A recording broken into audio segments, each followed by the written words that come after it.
regular monthly meeting of the Board of Trustees of the Village of Lake Barrington. It is Tuesday, August 1st, 2017. I'll ask the clerk to please call the roll. President Richardson. Here. Trustee Burke. Trustee Dalton Lang. Here. Trustee Mitchell. Trustee Rigby. Here. Trustee Schaller. Here. Trustee Thompson. Here. Would you all rise and join me in the Pledge of Allegiance to our flag? I pledge allegiance to the flag of the United States of America and to the republic for which it stands, one nation, under God, indivisible, with liberty and justice for all.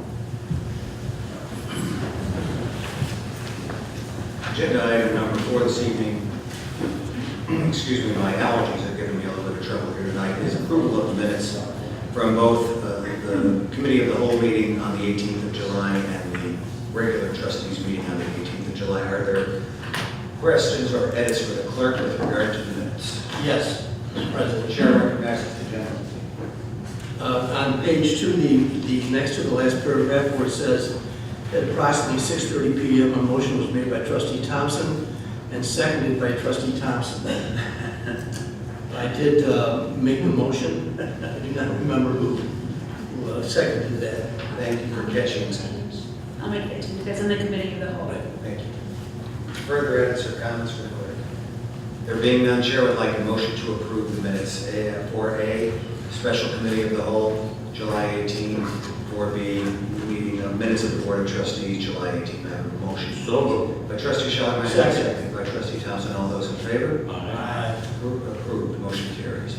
We're going to go out of order in the interest of convenience for folks who are here tonight and go to agenda item 6. There are agenda items, of course, that should be available to everyone. This is the opportunity in the agenda for the public to address the board on non-agenda items. And I know, Bob, you wanted to come up. I see Warren, you're here. So whoever would like to come up, and we welcome comments.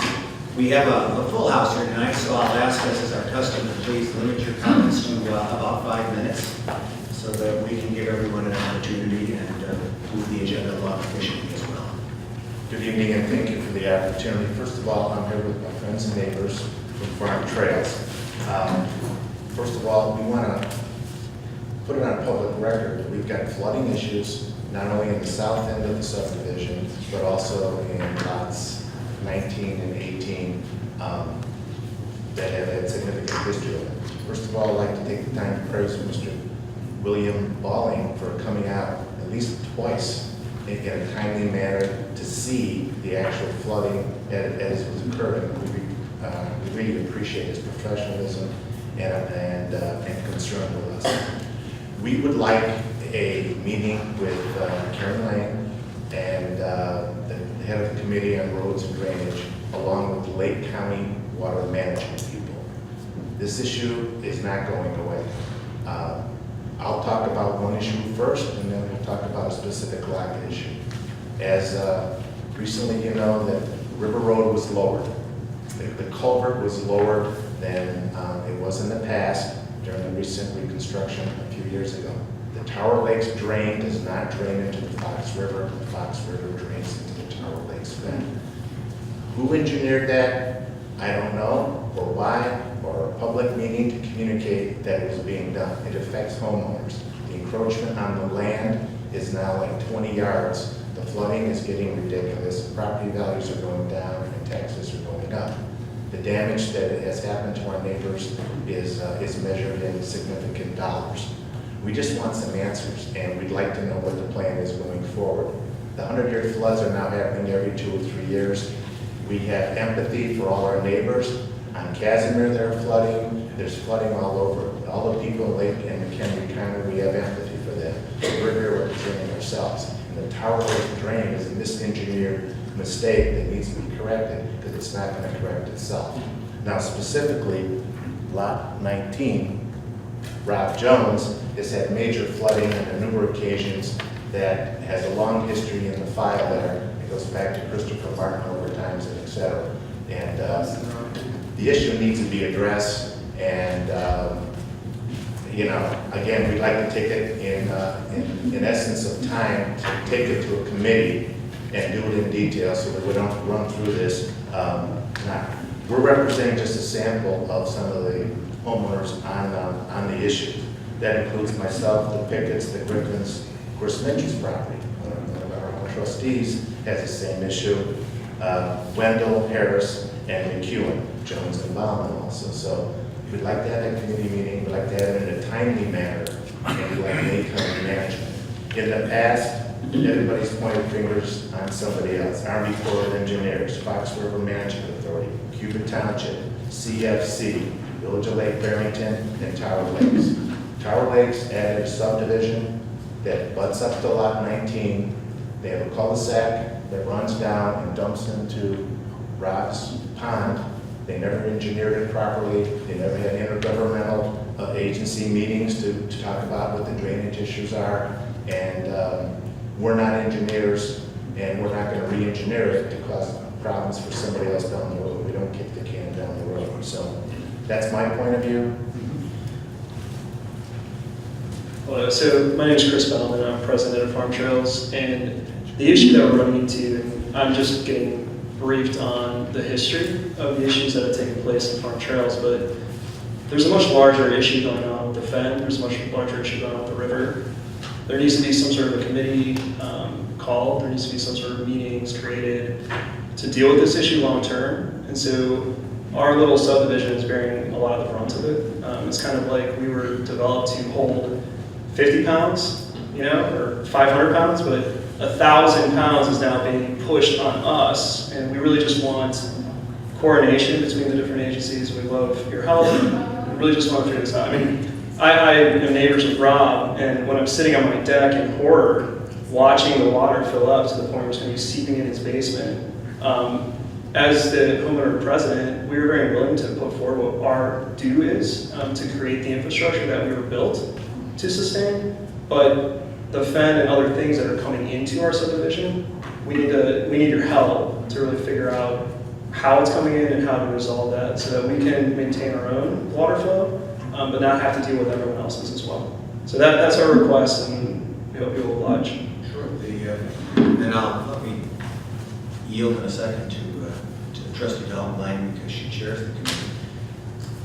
I don't know all of the governmental agencies that would be appropriate to participate, but that's step one, is who should be at the table and figure that out. Certainly stormwater management and maybe the Forest Preserve District, because they own the Fen. That's right. Might be Cuba Township Roads District. I don't know what I don't know here, but at least I think the right process question is get the right people at the table. Yeah, and Mr. President, I would love if you could call that meeting. I'm not sure how much power we're going to have as a little subdivision in trying to call that meeting. We'd appreciate you calling that meeting. And again, we'll do our own due diligence. We're going to hire an engineer, a private engineer, to really figure out what we are supposed to handle and what is supposed to be coming into our subdivision compared to what is actually coming in. We're going to do our own due diligence as well to make sure that we are upholding our end of this. But if you could call that meeting so we understand what is really coming in, that would be good. Let me yield to Trustee Dahlbein. Sure. I think based on what Bob said about the road being lowered, or the culvert under River Road being lowered, that I would start with Lake County SMC, Mr. Warner. I feel comfortable reaching out to him to see if he's got some background information. And then your engineer will also want that information as well, so I can pass that along. Correct. And then, as President Richardson said, maybe from there get a better idea of who all should be at That's the right. table. Yep. I don't know the history, like that you Yeah. do, And, and what's all contributing to this. And Mr. Vaughn was kind enough to stop at that bridge and look at it himself, Mhm. and he kind of saw for himself. Yeah. Fox River was higher than the Fen, and Tower Lake's drained. Becomes a little. Yes, as I recall, I think that new bridge, or culvert rather, underneath River Road was done in conjunction with the Forest Preserve District acquisition, when they improved that property to the river, so we can find out a little bit more about that. They would have had to get a permit from SMC, I'm assuming. Yeah, I will share with you that our county board member for this area, Mike Danforth, our two state reps, Nick Sauer and Dave McSweeney, and our state senator, Dan McConkey, have all called over the last 2 weeks. And I know that their offices so what I'll ask Karen to do, maybe work with Mr. Balling, is find out first who are the right stakeholders to be at the table. That's right. And then invite them in. And we can go from there in terms of, you got to scope the problem, you've got to determine possible remedies, and then you've got to look at remedy selection based on that. You know, the Pheasant Ridge neighborhood and the property along Kelsey Road has had a similar problem with heavy floods in the past, and I know Mr. Bond's been working on that as well. A couple of years ago when that happened, we actually had to have the county help pump it to the other side of Kelsey Road to move it towards Pepper Lake, the flooding. You know, it's getting to the point where the village strategy is going to be, we're going to build an arc Yeah. and start calling the animals in 2 by 2, because you're right about Bob's point, 100-year floods are happening every other year. And my wife and daughters and I spent the evening, the last time, bailing out our own basement, Yeah. when both subs failed. Yeah. So, yeah, I'm certainly sympathetic. Yeah, and to your point, and Bob brought up a great point too, climate, you know, or the belief is on climate changing, at least it's changing around here, and it's, the floods are happening more often, those rains are coming down, and we just need a long-term plan. Yeah. That's what it comes down to. I will ask Mr. Bond to serve as your point of contact, and Trustee Dalton will take the lead on behalf of the village board, and I am happy to help her in engaging the other units of government. I appreciate it, we all do, so thank you. Absolutely. Bob, I know we have your contact information, so if you want to get to Mr. Ball and everybody else's I'll leave it contact. with the clerk if you would, Yeah. please. There's a cell phone or an email address with the clerk. You guys have any school time? You know, it's the same issue, you just hear a story. Yeah, Lake County Division of Transportation certainly needs to be on that list of stakeholders. Bill, for the record, this is the neighbor next door who I walked to. Oh, yeah, no problem. Yeah, I'm mine next door already, so Thanks. you got to see that up front, okay? And as I mentioned, Mr. Bong, anytime you want to like water rat, You know, you're welcome for our culvert because the rafting's really good. And there's a bitterness to some of this irony because I'm active at the U.S. Conference of Mayors at the Mayor's Water Council, and you listen to the California mayors, and they have a 7-year drought. And I said, boy, we'd love to give you our water for free. You just pick it up. And Yeah, there might be a revenue stream there. yeah, Let's see how it's that's how it'll work. Just one more quick issue. Please. With the mosquito outbreak because of the serious flooding, are we upping the Clark Mosquito is sitting right over there, and it's So full we of got it in the budget because we need it. Yeah, I know we had to bring the cat inside because I was afraid the mosquitoes were going to carry her off. So. So we thank you very much. Yes. Thank you for sharing. Thank you. Appreciate it. Chris? Yes.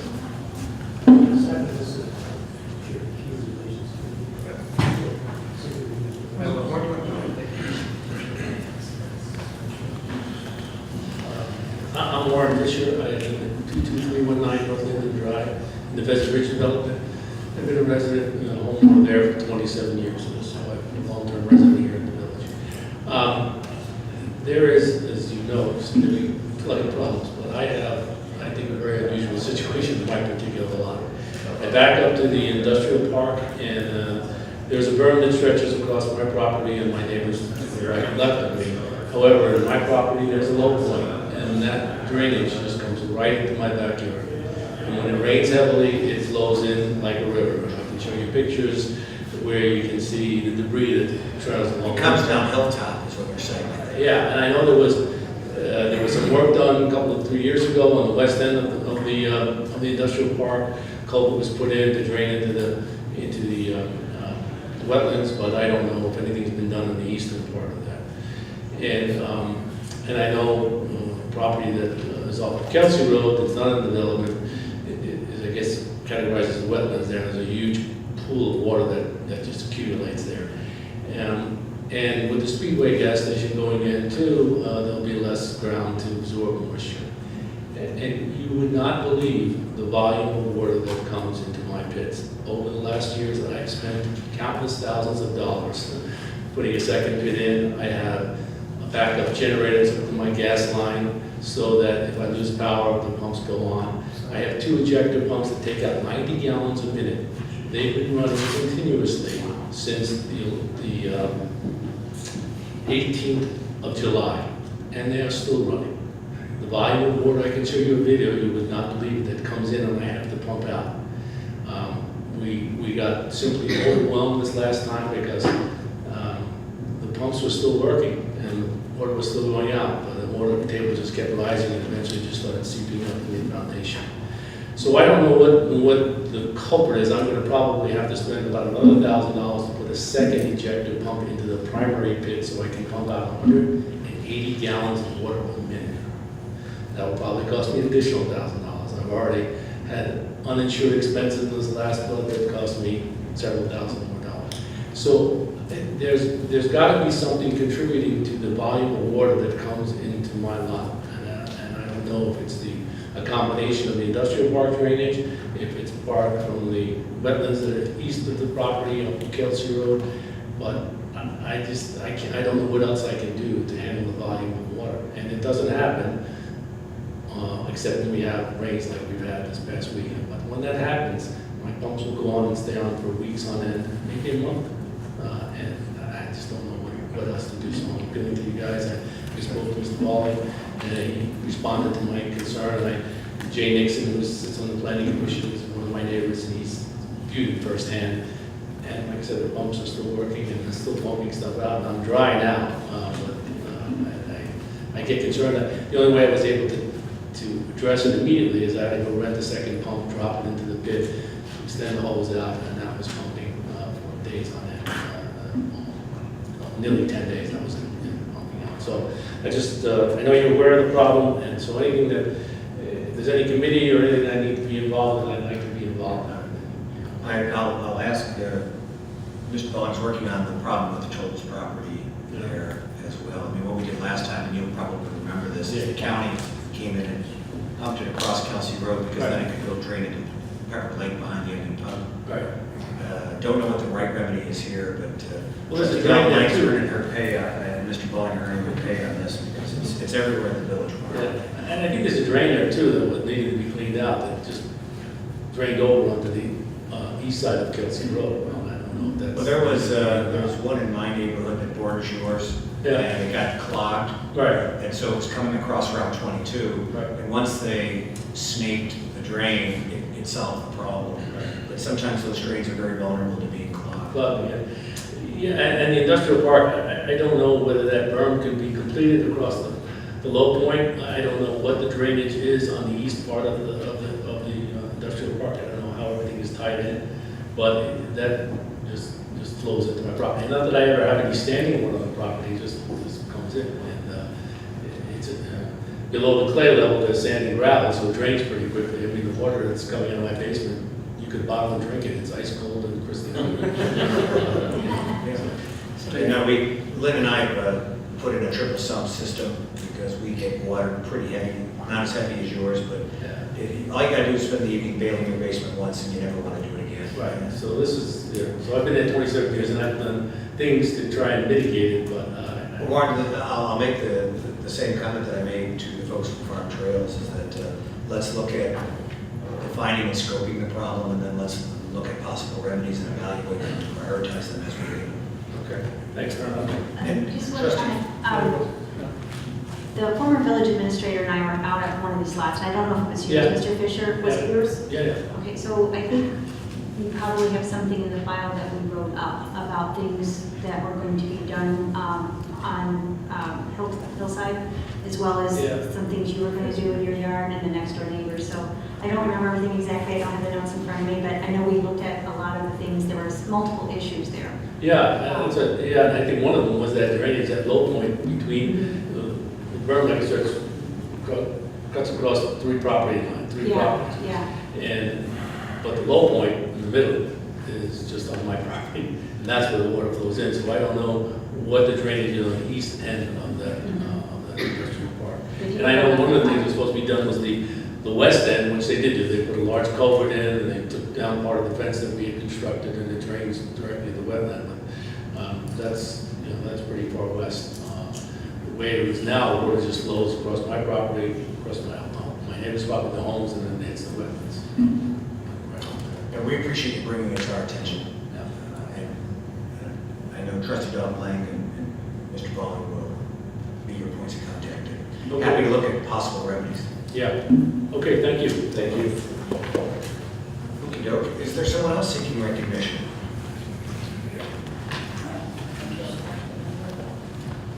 Good evening. Thank you for your time. I'm Michelle Urson. We live at 5 Coffee Lane. This is my husband, David. We're second generation. 5 Coffee Lane. 5 Coffee Lane. We're second generation Ursons to live in the Lake Barrington area. Excuse me, I'm also at allergy problems this evening. Bless you. Thank you. Our home has been in our family for over 30 years, and we love living in Lake Barrington for its beautiful and unique homes and neighborhoods. And we have invested many hours and time into improving our home. We're proud homeowners and good neighbors and believe that we are adding value not only to our home but our community. On Saturday, July 22nd, we installed a stone mailbox. We did this unaware of the ordinance regarding mailboxes for the village of Lake Barrington. On Friday, the 28th, we received a letter via the post office regarding the violation of the construction of our mailbox and removal. Required within 15 days from the letter dated July 25th. The mailbox was a substantial investment, so we are asking for you to reconsider your decision to remove our mailbox. Our home is located on a residential street, a cul-de-sac, to be more specific. And within our neighborhood, there are other brick mailboxes and brick structures near the ends of the driveways. In fact, part of our idea to construct the mailbox was inspired by some of the other structures that are within the neighborhood. The first of our house, the rest different areas of the neighborhood.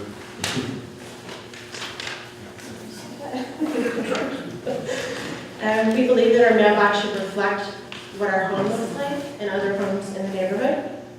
And we are asking the board to review our request and allow us to keep our mailbox. So in essence, we're asking for a variance, and we're reasonable, and we're willing to work with the village to modify any requirements that may be recommended to us to allow us to keep our mailbox. I'm going from memory here, Yeah. so this is not gospel. But I believe the policy concern was because snowplow trucks, when they hit a stone mailbox, that was the concern, wasn't it? Karen, do you have better insight into that? And beautiful mailbox, by the way. Thank you. It is gorgeous. Yes, snowplows, when they come by, if in the bad weather or whatever, and they can't see, if the tip of their blade or whatever catches that, you have a driver without a tongue, without a face, without, it's catastrophic. The post office has requirements for breakaway. Some things that you see that have been permitted have like a fake, it's almost a breakaway type of stone, it's fake stone or whatever. And I realize yours isn't like that. That was the concern for safety. Also cars, my mailbox, where I live, in Georgetown, has been hit twice by people in our subdivision who know the streets in not so snowy weather. So it does happen, and so that's the reason for the code on that. Is there any way we can mark it or frame it out to alleviate this plow from hitting it? Again, there's one right down the street from us as well. That's the one on North Signal Yeah, Hill? North Signal Hill Road. There's also one on Crestview that's quite large. It's not a mailbox, but it is a brick structure, and it falls within 15 inches of the That's right, the curb. drive, it's opening the driveway. North Signal Hill is unincorporated. Correct. Crestview, I know our ordinance says mailboxes Crestview prior Lane. to 2004 or something, our grandfather. I don't remember that, but structures like that are dangerous in the right of way. And they expose not just the village, but the homeowner to an incredible amount of liability. Because if a vehicle hits that, the person who makes a claim against you will end up owning your home because you won't carry enough insurance to defend a claim like that. I understand that. That's right, sir.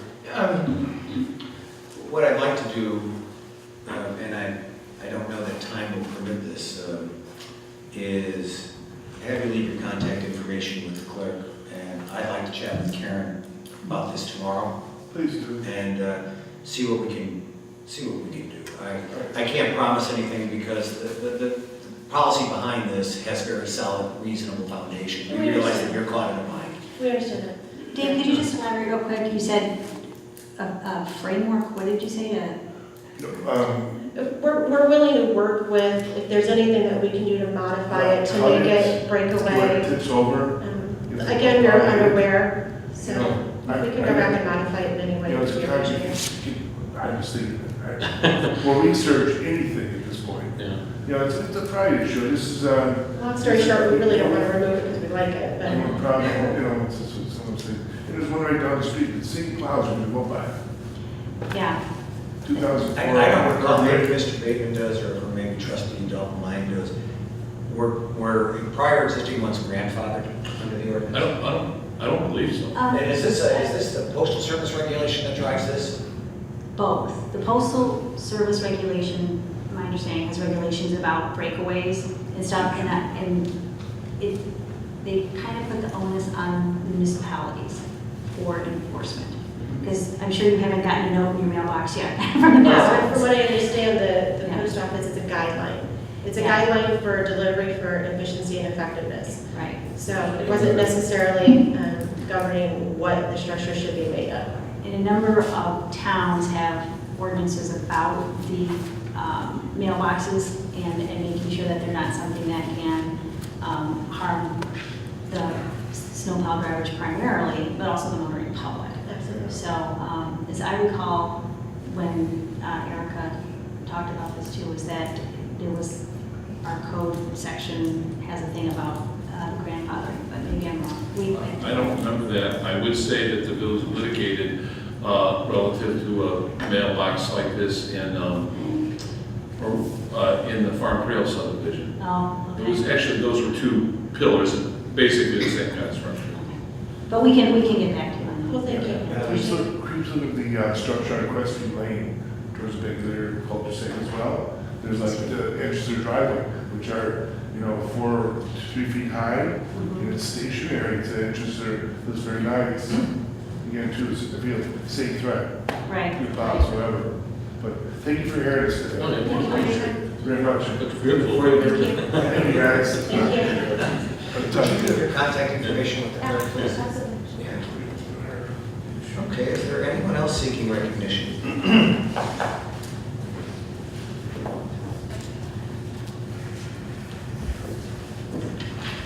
Am I too close? No. Hi, I'm Jean Vanderhaar. I've lived in Lakeland Estates for 37 years. I'm at 27317 West Lakeview Drive in Lakeland Estates. I lived in that house when it was in Wakanda Township before it came into the village of Lake Barrington. And at that time, we were covered by Wakanda Township that took care of our roads, so we do have experience with them. I just, an hour before I came, I got the IGA, so I have not had a chance to look at it. But the big thing we wanted was to know, first of all, if you were going to let us do this, because I'm getting pushback, and yet Cuba Townsend's okay. Wakanda Township really wants this. I talked to Glenn Swanson today, and he's excited about it. And the other thing we need to know is what do you charge, what do you pay Cuba Township for our subdivision? You should be able to do it by the mile, I think. You should be able to break out those costs by the mile. I'll ask Trustee Dalton Lang and Mr. Bond to respond, because I don't know the answers to your questions. Well, the contract, we're at a contract extension with Cuba Township presently, and we're negotiating with Cuba Township. I know. One of the things that we've negotiated is that should the village, as a part of its recontracting of services, should we select Cuba Township, we would ask them to insert language that would consent to a separation to an alternate supplier for your subdivision. And that's been agreed to conceptually. However, the standards of performance and the pricing and everything else is still under negotiation, as is the core contract for Cuba Township. So we've got a long way to go to get an acceptable contract presented at this village board from anybody. But right now, we're working with Cuba Township. And we did that at your request, that your concern, as you expressed it to me, was that we would sign a contract and you'd be tied up for 4 years. So we've conceptually presented that to the commissioner. He's agreed to that concept, but we're a long way from an agreement with Cuba Township, because there's several structural issues from our current contract that we'd like to have refined and enhanced. That's where we are right now. Quite separate from the Lakeland Estates. Yeah, we just wanted to show as an option that the village board would have and preserve a right at some point, even after we sign an agreement, that it could, should acceptable terms work out to the village board, that they could separate this portion and have that as a contract right. Well, I think that's great, but you are looking at other people besides Cuba Township, is that what I heard you say? We do not have a contract with Cuba Township. No, I know that, I understand that part, but you mentioned that you were looking at other people besides Cuba Township. We're making several inquiries because we're on a contract extension period right now, and we've not reached terms with Cuba Township. So this is a purchase of service contract that the village board will be evaluating, and they're not going to work with the sole supplier. We're going to see what the market would demonstrate, what's fair to the village, and what's affordable to the village. So you might look at more than one to do the village like where Barrington. Is that what you're saying? Yeah, it's possible. Because there was some confusion when Scott was asked if he could take everything north of Roberts Road. Now, Scott is the Wakanda Road Commissioner. And he was very confused about that because they've never talked about taking anything north of Roberts Road. They've only talked about taking us. And there was some other confusion where I was told that Wakanda Township had only 4 trucks and they couldn't handle it. Well, Wakanda Township has 7 trucks, 5 full-time drivers. They will, if they take us, they will bring on another full-time driver. And then they have what they call, I hate this term, the snowbirds, who just work part-time when it snows. So they can very well handle us. They very well want to handle us. And I understand what you're saying, but I still don't know why can't you just say, okay, go? You know, I don't get that. Because, I mean, why would we be involved in what you're doing with other suppliers if we're not going to be in, like Barrington roads, we're going to be in Wakanda Township roads? Why would we involve that? I don't understand. Well, I think the role of the village board and my responsibility as a village board is to evaluate what's the best contract arrangement, both in terms of service levels and service responsiveness and price that can be assembled. And we are looking at options. So you're still saying that you might not let us do this. See, that's the kind of, I mean, I don't want to keep talking to Scott and Glenn Swanson and TJ, and if you guys are never going to say yes. Well, we're not at that point.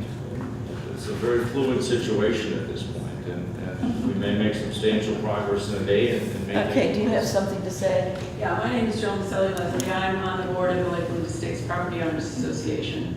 And I send out emails, and so people know who I am, and they all have my email address. So we have lots along Anderson Road that flood. One lot in particular, it was owned by the Easy Querins, was sold in June, and that lot has had extensive landscaping and retaining walls put in. Somebody, I don't know who, if it was Wakanda or I don't know who, but somebody put in a pipe under lake land to drain that particular lot into our lake, which is fine. But what's happening is over time, there's been water creep. And now the water not only floods that lot, it's beginning to flood lots on either side and a lot on the other side of that. So now we're beginning to have a lot of angry residents. So the owners with the water lapping on their sliding glass door borrowed some pumps and were pumping the water across the road. And that was great, but another resident on the other side of the subdivision wanted to know, was that okay? Because now we've got smelly water, and smelly water is running everywhere. We don't have sidewalks, so if you're walking or jogging or riding your bike, you're going through smelly water. So I called Cuba Township, and Cuba Township put me on hold and came back and said, well, you're not in Cuba Township. We can't help you. So, and you'll have to call the village, which I did. And I was put into Mr. Balling's voicemail at 9:46 on the 24th of July, and I never got a call back. So I agree with Jean. I am running into problems whenever I call Cuba Township. I'm going to be told, you're not in Cuba Township. And we're not. So when I explain this to the residents, who granted don't really get the whole who's in what township and why we're in townships to begin with, I anticipate them being pretty darn upset at me not being able to get any answers about why our lots are flooding and what's going to be done about it and who we should call and do we even think we're going to get a call back. Well, I think the separation, and Karen, you should jump in as your better experience suggests. The issue of the roads is covered by a contract between the village and a vendor called Cuba Township Roads District. That's separate from the fact that other agencies will have responsibility for issues within their jurisdiction. If there's a problem in North Barrington, I can't solve it because it's the village of North Barrington and converse. So flooding issues, I'm looking at a map of Cuba Township, and it's just slightly north of the Twin Pond subdivision that Wakanda Township. So on non-roads issues, Wakanda Township is your first port of call. For what? For anything other than roads that are covered by a contract between the village of Lake Barrington and But we're not in Wakanda. I'm We sorry. are in the village of Lake Barrington. Right, but the source of your remedy for that, I don't have jurisdiction to compel action in another jurisdiction. What other jurisdiction? It's Wakanda Township. If there's flooding because of engineering or other environmental problems, they're your solution, only because I can't compel them to act. Wakanda Township does not take care of that portion of Anderson Road. Cuba Township does. I don't know the terms of the current agreement, so I'm I'm happy to be. I'm telling you, the Wakanda Township will tell you that when they plow Anderson Road, they plow in, Wakanda Township plows Anderson Road. Plowing is different than flood problems, though, Joan. But we've got a couple of things, and I had a hard time following what you were saying about the drain under the road and the different places flooding, so maybe we can sit down with a map sometime. If it's in yards and in private property, that's something the village can assist with and evaluate, because you are within our village. So we're not saying that we're going to, if it's a private property matter, if we assess that, we might give you recommendations, but it would be on the homeowners to fix. Similar to what we just did with the folks from Farm Trails and from Pheasant Ridge. Same thing. So that, like President Richardson said, that's different than the snow plowing issue. So the snow plowing. Okay, I only brought that up because Wakanda Township will tell you, they do part of Anderson Road to our subdivision. They don't do anything where our subdivision is. No, they pick up the ball. And then they resume taking care of Anderson Road south of our subdivision.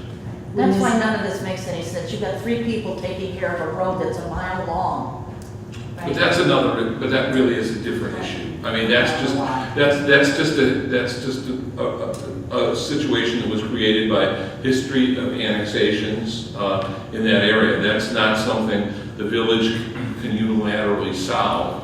And, the village is obligated to provide service to all the residents of the village, not just one particular subdivision. We have to let the needs of all the village drive the contract renewal process that the village is now working on. Then maybe you should tell Cuba Township that. What you just told me, you should tell Cuba Township that. Just so you know, Jane, if, you know, Cuba Township serves not just the village of Lake Barrington. They serve North Barrington, they serve extensive areas of Barrington Hills. But Jim, I care about Lakeland Estates. I'll finish.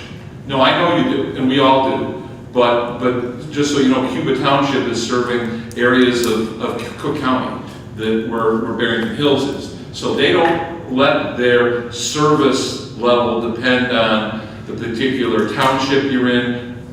They only care about what village you're in and whether that village has a contract with Cuba Township. And we have an extended contract with Cuba Township, and we're working on another one. But believe me, Cuba Township does all of South Barrington, does all of Barrington Hills. They don't care that they're not in Cuba Township. I asked a very specific question. I said, can that neighbor pump onto the road? That was the question I asked Cuba Township. They came back on the phone and told me, you're not in Cuba Township, call the village. The village did not return my call. That is my specific issue, and I think I've been very clear. So if the issue is not having a phone call return, we can look into that. But if I can get the address, we can find out which road you're talking about, because at this point, I don't know if you're talking about Anderson or Lakeland. Lakeland. Okay, and where? So Lakeland is one of our streets, so we would have to take a look at I that. believe it's 26242 Lakeland. But I still don't understand where the pumping is occurring to, the ditch? The pumping was occurring on the road. They were pumping on the road because they said the pipe under the road wasn't taking any water. It was being overwhelmed by all of the other drainage coming in. They were concerned about getting the water out of their backyard. And whether or not we let somebody pump onto a village roadway is a village question. Correct. And I'm sure the village staff will follow up on it. So to kind of reiterate what Karen said, Joan, on issues of flooding, as we said to the Farm Trails residents and the Pheasant Ridge residents, we're happy to try to be of assistance in terms of looking at identifying solutions and prioritizing. Flooding issues. On the snow issue, we're currently in renegotiation Yeah. with Cuba Township, and we just don't have a sense yet as to whether those negotiations will end fruitfully. Okay, one other thing. Lake Barrington's lot on Anderson Road is also flooded. You guys have probably all forgot you have that. No, we remember we have it. It's a vacant lot. It's not contributing to the situation. It's just a vacant lot. You want to say something, Dennis? My question, I just have a couple small questions. Considering... Would you please introduce yourself for the record? Dennis Leslie, 27338 West Lakeview Drive North in the Lakeland State subdivision. I just had two questions about the newsletter. Well, first is the mosquito spray. Whether there has been any in our subdivision at all. Because typically I usually hear it when they come through. And secondly, the newsletter states brush pickup at curbside. What does that really mean? Because I've had piles out there for a number of weeks and they weren't picked up. Yeah, that might have been inartfully drafted, but the operative word there is coordinate or call Cuba Township. They have a pickup schedule that they get you on the list for a pickup schedule. So it also said in that same paragraph that you need to contact Cuba Township. But it was, if I may interject, I think that was that blue box that said Cuba Township residents. Yeah. Yes. So this is a program by Cuba Township, not us. We were simply relaying that program. So as you said, you're in Wakanda Township, so there's two things in there. One that was for Cuba Township residents, that we were just disseminating their information, and it also said to call them. So my suggestion would be in the future, we make that very clear that we're passing on this, just like we do with some Lake County programs and other programs, so everybody knows. So I can see why it was misunderstood. It was not a program that we're paying for as a village. This was a Cuba Township program that they were advertising that we passed on. Regarding the mosquitoes, a couple things is that's a contract with the village, and that sprays all village streets in the right of way. And our representative from Clark Mosquitoes Spraying is here tonight to talk about that. And they also have a service that I relayed to Jean that you can sign up for where they call and leave a message on your recorder, because I get one all the time about when they're going to spray. So that's a very nice service of them, so you know when they're coming through. And sometimes they do have to cancel due to adverse weather conditions. And then they call you again and say they're coming on the Monday, whenever the date is. Does that help? Yes, it does, but then what you're then implying is they've called you a couple times this year already, right? Yes, because I had to go on and sign up for that. They don't call everybody. You have to sign up for that service. So there was a treatment then? Oh, yeah. Okay, so my question is has our subdivision been treated? I'm guessing not. No, he's here to speak to that, but they go through the entire, they go through the entire village. It's not a Wakanda Township or Cuba Township. This is a village program, so all village streets, right-of-ways are treated. Great, I'll look for that agenda item. I can address that. I mean, we can. There's a microphone right there on the right next to Lisa there. Yes, so the subdivision is on the route. I think Gene and I have a long history of mosquito control conversations in the neighborhood, and actually worked on getting the cleanup of the unincorporated area. The entire site that was there for a very long time was cleaned up based on actual mosquito control surveillance. That was the start. We found West Nile virus in the area, and that was done through the county. So there's a trap there that actually tests for West Nile virus in the area. That's a separate contract, but under this contract here with the village, that is part of the spray route. And I can say that Gene and I have spoken many times through the years on that. What I can do is, like any resident, and we can speak about this later, any resident can give us their name, address, and telephone number, and when every application occurs, as Trustee Lake said, we call out and actually notify residents, and it is a request to get that notification, and that is open to any public. And we'll put that on both the website, which I think is already on the website, but... Yeah, you could go on the website and sign up for that. Yes. So I'll take your name actually right now, actually, before you leave, and then I can put you on the list and we can get you informed on that. So. Thank you, John. You've done it? As of today. As of today, okay. All right, well, thank you for your time. I think we're finished. Thank you. Joan, Boy, would I like to have a resolution soon. and Joan, you gave me a good idea. You really you clarified this for me, and I appreciate it. I'm thinking of a grid solution because, first of all, I'm going to ask maybe our village engineer to color code that little part of 59 south of Anderson Road and then Anderson Road up to the entrance to your subdivision. Color code who's responsible for what section. Because part of this is who's on first, what's on second, I don't know who's on third when you have multiple units of government involved. And that does make it tough, and you have a legitimate right to be frustrated with that, and I respect that. And then kind of the other issue of the grid is what kind of activities are covered by whom, so people can have a clearer sense of that. I think the frustration I hear is quite legitimate in the sense that you just want to know, A, who's responsible, and B, what are they going to do? That's completely fair, and I welcome that coaching and that feedback from you, so thank you. I'm going to make sure we bite into that over the next couple of weeks for sure. Because I do want to get that clarified. I don't know, I try to drive the village, the entire village at least once a month, usually early on a Saturday morning when it's quiet. And I don't know that I could tell you from personal knowledge what part of Anderson Road is done by Cuba Township, what's done by the village of Wakanda, and what's done by Wakanda Township. So it'd be nice to kind of figure out for that purpose. And then the different services, as Trustee Delmine was mentioning, whether it's flood from public sources or flood from private sources, or snow repair or road repair, who's responsible? And then, Gene, you make a fair point too, that you're interested in looking at alternatives. We promise we will give you an answer as soon as we get an answer. And it's prudent for us, because we steward taxpayers' money, to always look at alternative contract options to make sure we're getting the best value for the spend. So I appreciate you bringing it to us and bringing it to our attention. Is there anyone else seeking recognition to address the board at this time? Okay, Just add one. yeah, council is recognized. One follow-up on one of the earlier comments relative to mailboxes. Mailboxes are not grandfathered. There was basically a November 2004 date by which all non-conforming mailboxes had to be removed.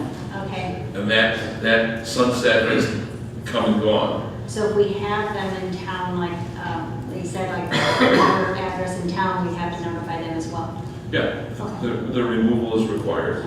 And basically the village code follows very closely the U.S. Postal Service regulations. Yeah, I'll take another look at it before we talk to them. Thank you. I'll ask Lisa, would you double check the website to make sure the Clark notification capability is on there? Maybe post it to the Facebook page again to remind folks. And let's put that notice, I mean, it's probably getting towards the end of the season, but let's put it in the next newsletter too. Okay.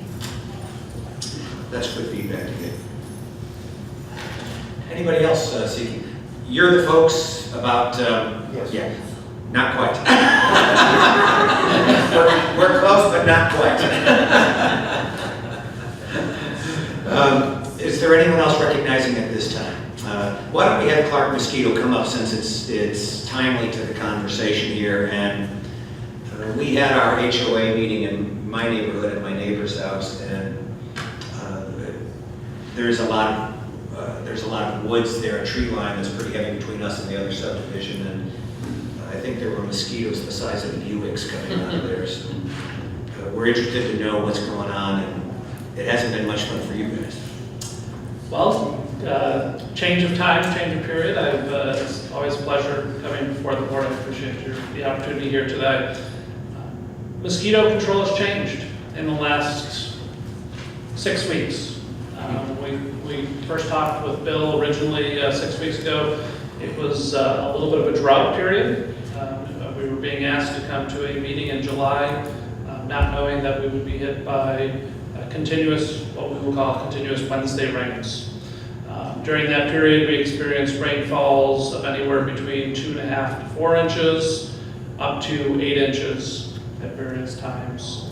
With that comes extensive flooding, and with the extensive flooding comes mosquitoes. The program that we have here at the village is an adult mosquito control program that includes 9 applications during the season. We have performed 6 applications to date. This Friday, if we were to move forward, depending on the weather conditions, would be our 7th application. Our last application under the current agreement terms or core contract would actually end on August the 18th, and that would be when we would talk to the board and talk to staff regarding if there was a need for additional treatments at this point. One issue that we have in the area is that we have a lot of standing water, which is uncontrollable during most seasons. We can treat most of the areas that we need to treat to reduce those populations down below a certain threshold, and then use adult control applications to bring those in line. There are no larval control applications under the Cuba Township program. We'll talk about that program first. In any of the Lake County Forest Preserve areas or nature preserve areas, and there are quite a few within the region here, not only surrounding Lake Barrington, but also neighboring communities which also are in the same program. As part of that, adult mosquitoes do emerge in large numbers. Part of this is an extension of areas that are beyond what most people would see on a normal scope of their neighborhood. So there is some area that's actually in the McHenry County Conservation District, which is across the river on the other side, which is another nature preserve, which I've flown the river now probably 6 times since the flood, and that water area still remains at the same level that it was the 13th or 14th. So it's been to that level the entire time. So mosquito control populations are at record highs. The last time we saw numbers of this sort was back in 2010 when we experienced dramatic rainfall as well. So there is a trap that's located within the township, which allows us to monitor the population of mosquitoes, and that is where we see these extremely high numbers. So applications are made on a weekly basis to the community. It has been on a regular basis now on Fridays. And we coordinate that with neighboring communities like North Barrington and Tower Lakes, as well as Deer Park, and in some cases, Wakanda and other neighboring communities as well, to get the largest area treated at the same time to reduce the populations overall. But we still will have influxes of mosquitoes that will continue to come off. Without, this is not intended to be clever or cute. From when a mosquito comes from larval to adult stage, how far can they go? The mosquitoes that we have right now fly about 15 miles. Okay. So we have Wisconsin mosquitoes potentially. We have some Their taxes are lower. We have some counts in Wisconsin right now that are well over 4,000 upriver. So if you go over and cross over, it's pretty amazing the sheer numbers. But mosquitoes generally like to take blood meals, or females will take blood meals so they can reproduce close to where they're coming off. If they have the availability, they will stay there. And that's one of the reasons, one of the difficulties with the floodwaters, particularly along the river, and, you know, even going upstream a little bit, you go up to Port Barrington, where the town has been underwater for a great period. You do have a lot of breeding. So the program that we have here does allow us to knock down mosquitoes. You can see the populations reduced once applications are made to the next, but those are short-lived situations. These are different than we would normally see if we did an application on a Friday. In years past, we may actually skip a couple of weeks and not come back for 2 or 3 weeks after. That is not the case currently in the area. And so applications will continue on a weekly basis on either Thursdays or Fridays in coordination with the other communities in the area. You know, typically you begin to notice mosquitoes in if there's anything anymore called a standard year or a normal year, but they usually begin to subside, or the populations seem to go dormant or extinguish, probably mid to late October, maybe a little sooner. Will the flood extend that this year, or does cold weather simply take care of this until the eggs hatch the following year? It's really about temperature at that point. So most summers we have a cool down usually in the middle of September, and that's usually when we see a reduction. Warmer falls lead to longer seasons. What we're working on right now is not only the floodwater mosquitoes, but we are continuing to monitor Culex mosquitoes, the mosquitoes that would carry or transmit West Nile virus. We have seen an uptick, not on the west side, close to us here. Most of that has been on the east side of the county, where we've started to see a couple positive mosquito samples that have come back positive for West Nile virus. We continue to monitor that through our contract with the Lake County Health Department. So there are traps that are located within the township that allow us to monitor whether there is an influx of that, and that would actually instigate a different conversation with the village regarding control as well.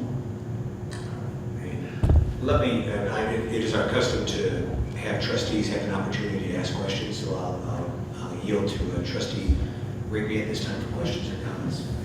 Well, thanks for your presentation. Thanks for your work. One of the questions I asked you last year was, does the spray that you use affect the pollinating insects out there? And you indicated no, it didn't. Can you expand a little bit, because I've got some conflicting information. So the product, the actual active ingredient that's used in the application can affect pollinators. However, applications are made during the evening hours when pollinators are not active.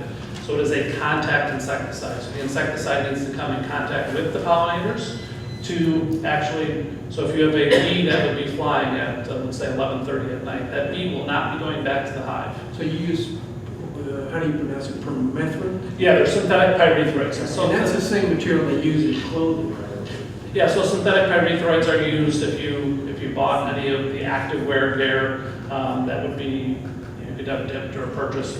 So it is something that has a potential effect on pollinators, but in the application method that we're using, which is nighttime applications during the evening and the dosage type, there was a large-scale study that was just completed at LSU that was, as part of the Department of Agriculture, was looking at mosquito control as a potential problem for pollinators, and that study showed across the board even applications to the bees, because it's a dosage-specific application, so it's you're affecting mosquitoes or insects of that same size, but also a timing application. So applications that are made during the evening. So there's a reduction in the effect on the pollinators.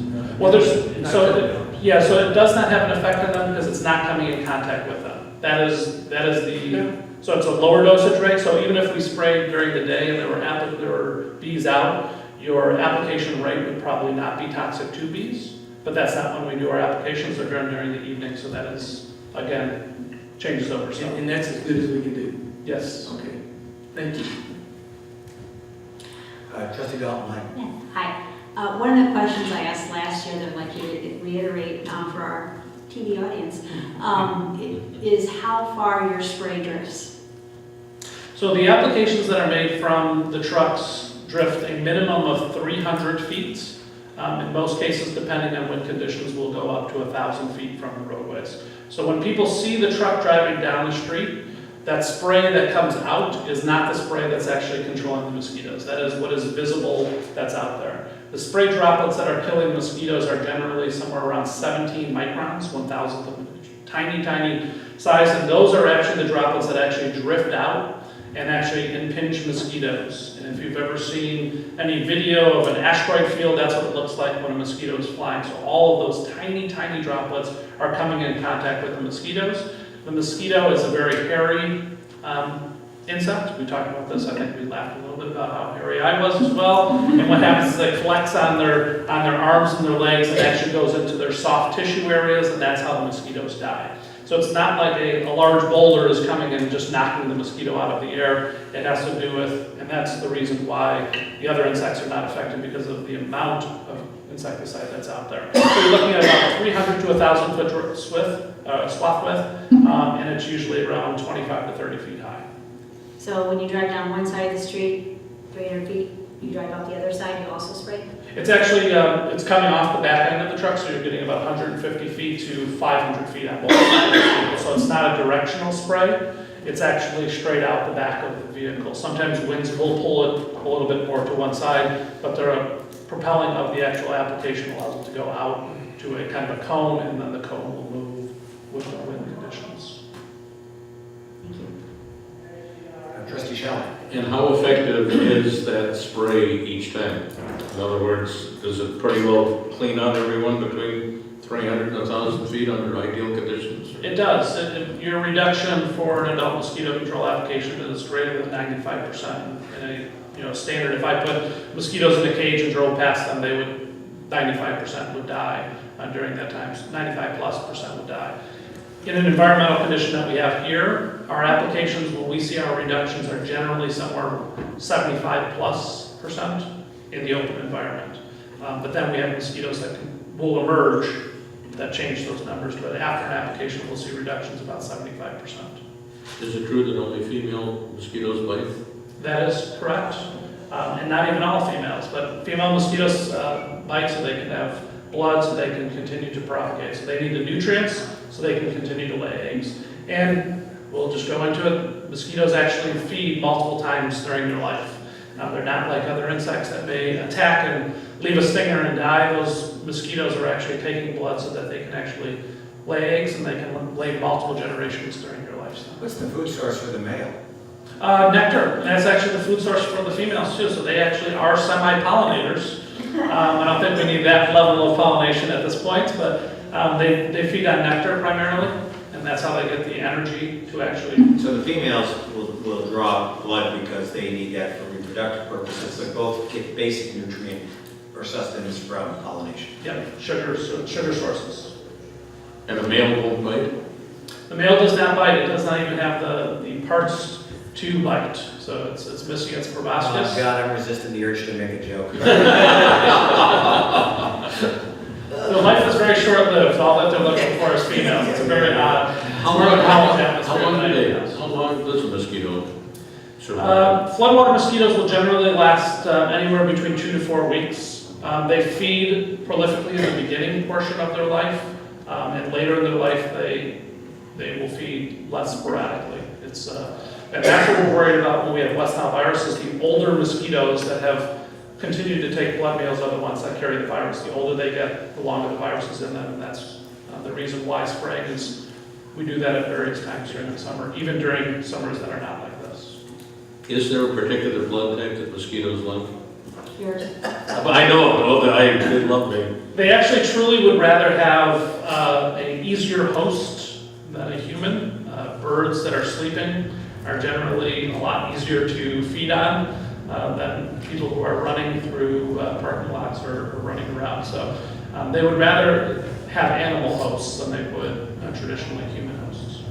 I have one follow-up question on that. You talked about West Nile virus a couple of times. Is that a certain kind of mosquito, and does what you spray for actually kill that kind of mosquito? It does. The type of mosquito is a little bit different. It lays its eggs on the surface of water, and it likes to have very stagnant situations. That's why right now this is not a high West Nile virus cycle, because a lot of the rains have been coming down constantly. So it is a different type of mosquito. The spray still works effectively against that type of mosquito as well. So this is where the public education of don't leave standing water for more than 2 or 3 days? And so that's actually one of the biggest things that the health department, if you've noticed any of their conversation that's been going on now, is regarding post-flood situations. What will happen is people will have buckets, they'll have put all the stuff behind their shed, around their garage, on the sides, holding water, or they'll have wheelbarrows that are just filled up with water. That's the next stage, and that's where the Culex mosquitoes, Culex mosquitoes do not like big floodplain areas. That's not their home. What they like is much smaller areas, dried out areas after floods have occurred, or artificial containers. And so that's where the education needs to come in regarding taking and getting rid of tip and toss, is what we like to say, for artificial containers, but now it's more like tip and recycle most of the time, because it's usually a plastic. So mosquito control is at odds with the whole conservation notion of rain barrels and so forth. Rain barrels are just fine as long as they are run properly. There's a screen generally on the top of most rain barrels, and there is a hose which allows them to run out. Perfect execution, no mosquitoes. What will happen occasionally is people will take that hose off the side because it's a little bit less glamorous. That's their overflow area, and they'll want that overflow just to punch out. When that overflow area goes out and there's a little bit of area, the mosquitoes will fly into the rain barrel and they'll start laying their eggs in there. So what we generally like to do is make sure that the screen is tight on the top, just like at your home. Screens are tight, and then to make sure that a mosquito will not fly through a 6-foot hose to get into water. They can find easier places to lay their eggs. So that, and my rain garden now has a couple different types of frogs that are eating a lot of bugs. Yeah. Absolutely. And post-flood, there are a lot of other things that are happening. If you look out right now, there are a ton of dragonflies out right now. Freshwater situations lead to a lot of dragonflies. Dragonflies do eat mosquitoes. The reason why they become such large in number is the same reason why there's so many mosquitoes. That habitat is perfect for that. So there's not a natural balance that controls mosquitoes, and that's why mosquito control is necessary. But there are a lot of other insects that are out there that are actually feeding, or tadpoles, other things. And our bats are having a good time now too.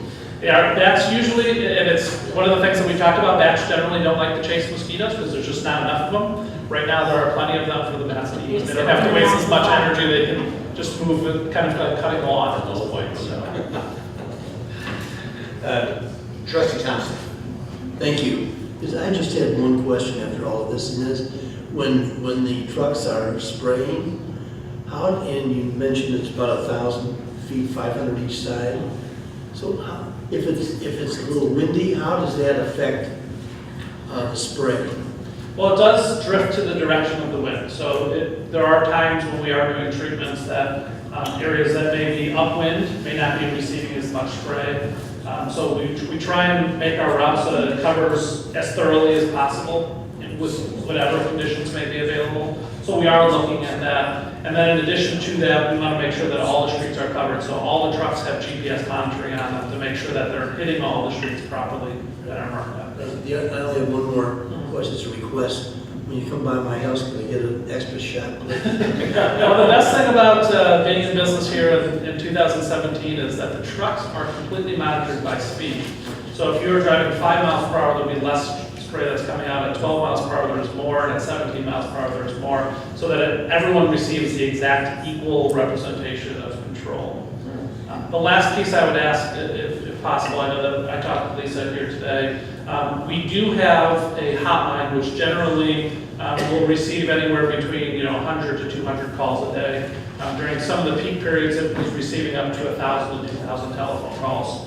So we do have a new email address, which is hotline@clark.com. So hotline, like mosquito hotline, @clark.com. That allows residents who don't want to call or get a busy signal during the day, they can leave their name, their address, their telephone number, and it has to be put on the fire notification list for the village.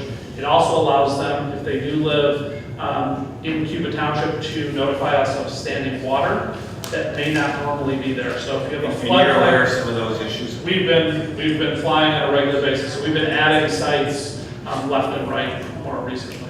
I'll ask Mr. Vaughn to make sure that some of the folks in the Pheasant Region particular have been aware of that, also farm trails.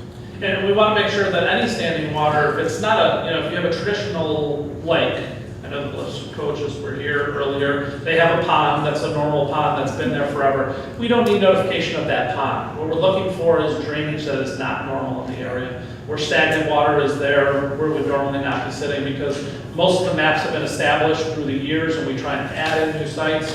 But after rainfalls like this, rain moves in different ways and stays stagnant in different areas. Okay. Further questions for Mr. Bayless? Keeps one.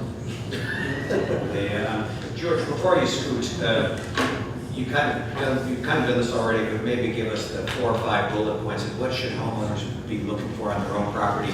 What should they be doing to best help the effort? I think it's actually, we can just break it down to one item.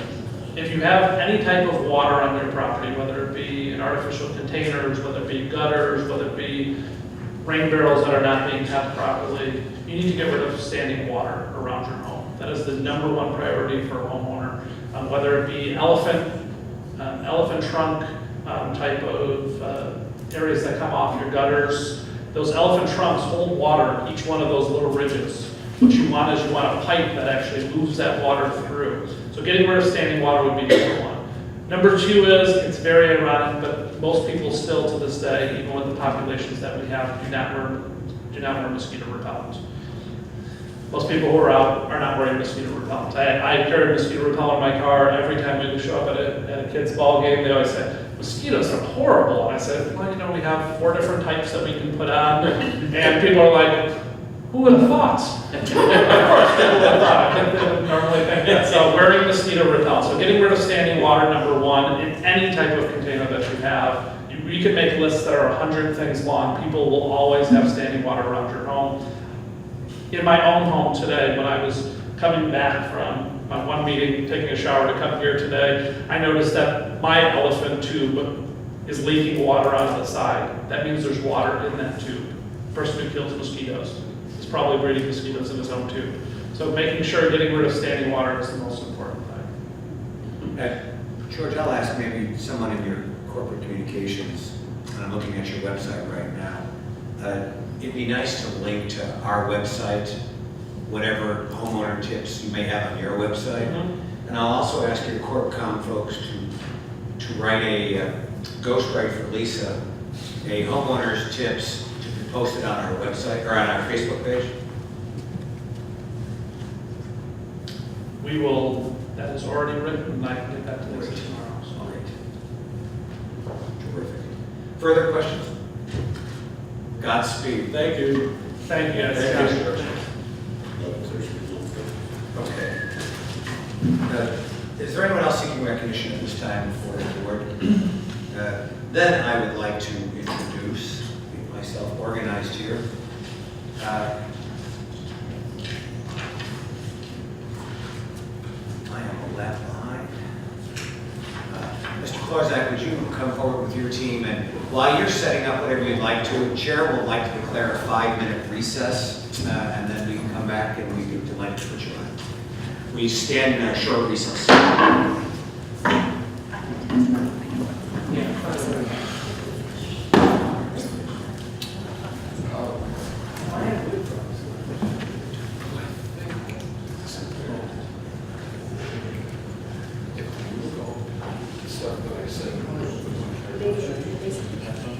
Are we put it on pause while we take a recess. The meeting at this time. I'm also happy, by way of setting up the conversation, Mr. Paul Florzak and a number of folks interested in this potential project are here with us this evening. Let me set the stage, both in terms of what brings them here, as also for your benefit, how we've approached these things, okay? We give every interested party the option, and it's completely optional, to come before the board like you're doing tonight, to do a concept plan. You have an absolute right to go to the Plan Commission with a proposal at any time you wish. But what we have found over the years is sometimes folks will spend a lot of time and effort and money through the Planning Commission process only to be denied by the board. And so this is a voluntary opportunity for you just to gauge reaction. This has no legal effect. It is completely optional, and it is not at all binding upon you. You always have the right to go to the Plan Commission with a proposal and ask for public hearings. But as a courtesy to folks, because time and money are sure short these days, we always allow, and I'm grateful for your interest in that regard, parties to come in and simply say, we're thinking about this, or we're thinking about that, and we will give you a non-binding reaction to the extent any of us have one, and you simply can take that into consideration as you decide whether to move forward with the Plan Commission or not. The Plan Commission is the key body. They hold the public hearings, they fashion the proposal, and they submit a fact-based record to us, and we make a decision on their recommendation based on their record of hearings. So you are here, we're welcoming you. For the benefit of my colleagues who are on the board,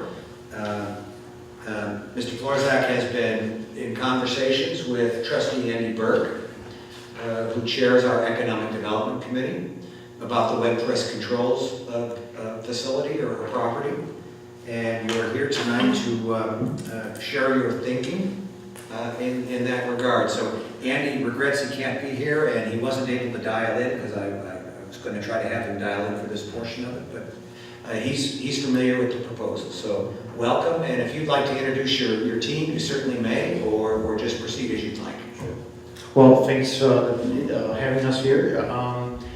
I'm initially introduced to this project. I'm an architect at Formining Architecture, and I was initially approached by a client, Dorothy, and she's here, and her partner, and they're with the realtor and contractors who are potentially looking into this project.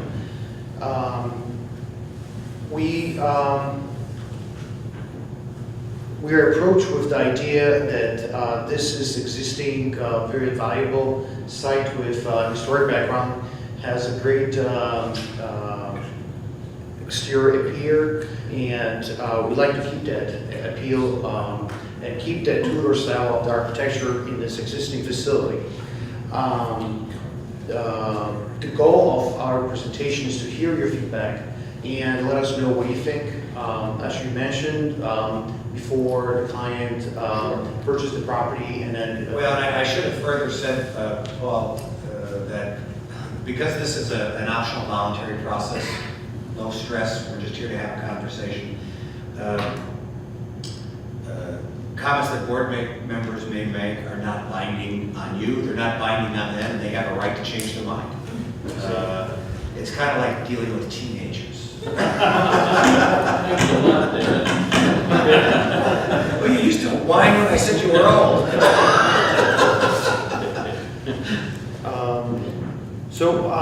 I guess the goal is to hear your feedback. I said it's not binding, but still, I guess hear your reaction to our proposal, and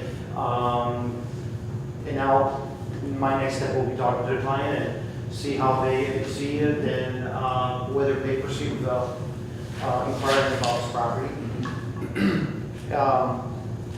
The way they see this facility being developed or renovated, they like to keep existing... A little closer to your mouth with the microphone. Okay, I thought my voice is loud enough, but not. Thank you. So they like to keep the existing facade. They like to maintain the Tudor style of architecture. They like to renovate some of these features or bring them to its initial glory, per se. Because some of the section of the roof is just asphalt shingles, we would like to bring that slate tiles back into the entire section of the roof.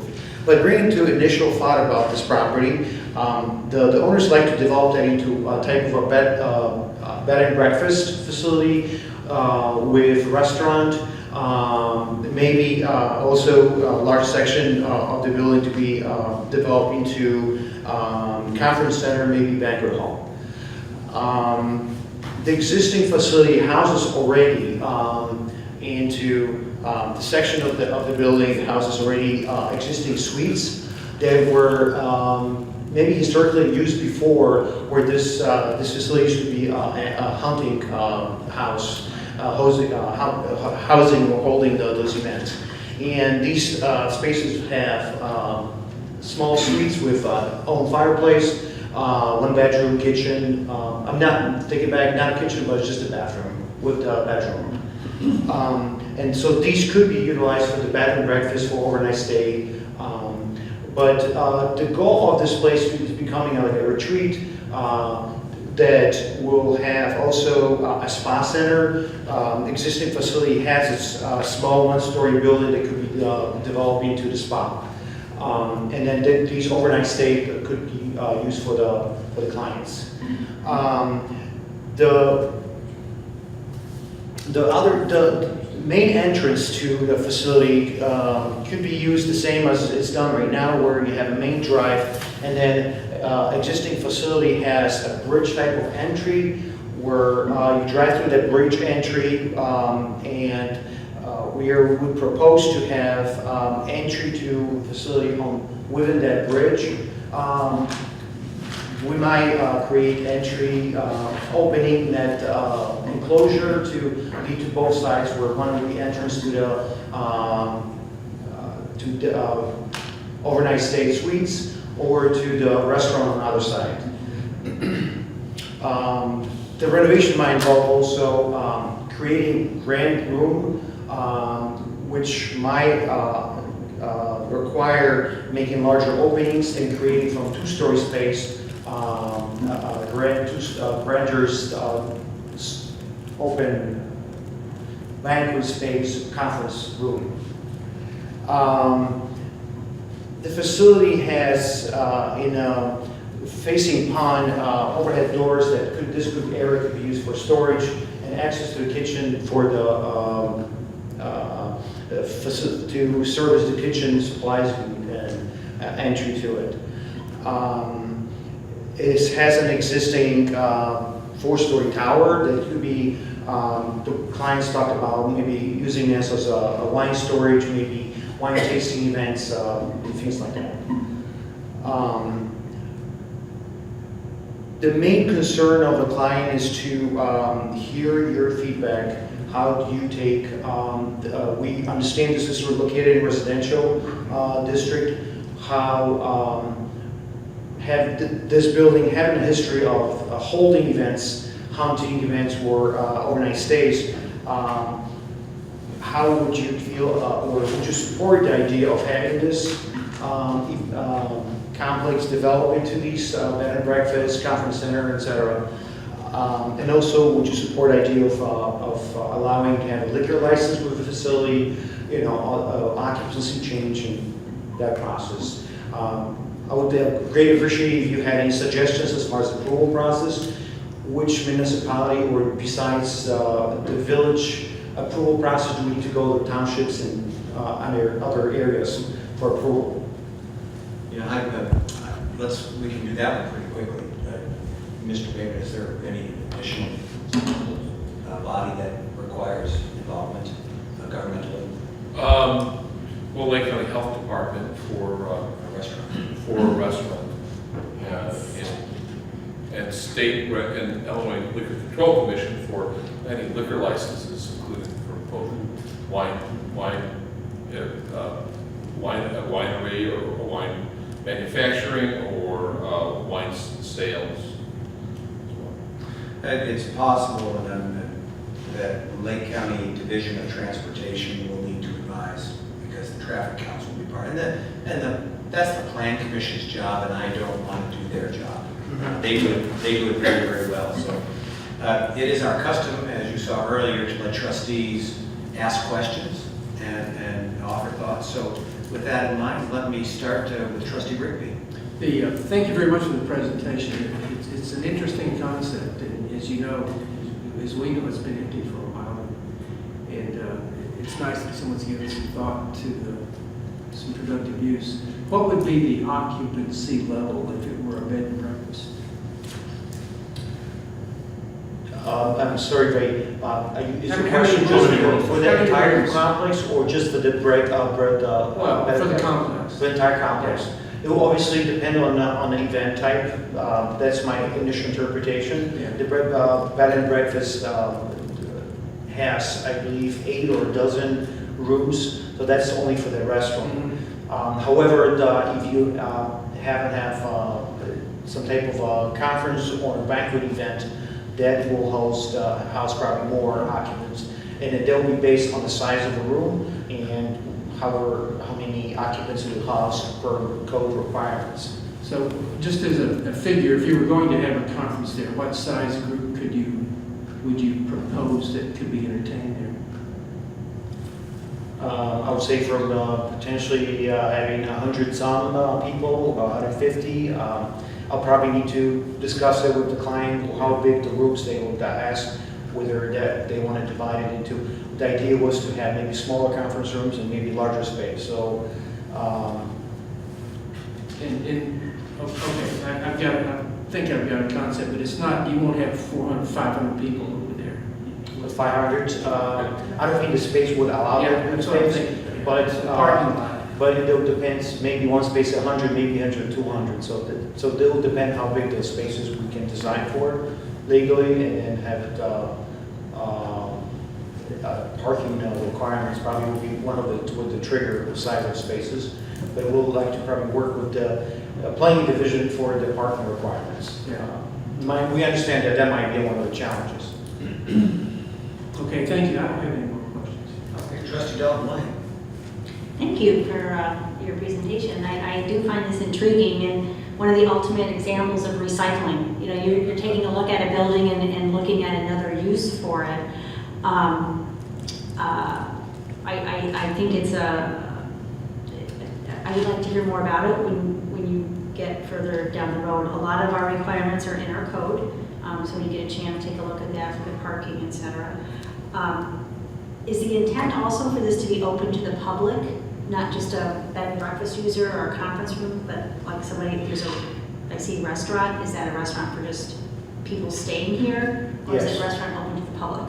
Yes, it is. The idea is, if I understand from the client, that restaurants would be open for the public. The idea is that the entry to the complex has 2 driveways in. The one leads to main entry that is covered with the bridge entry.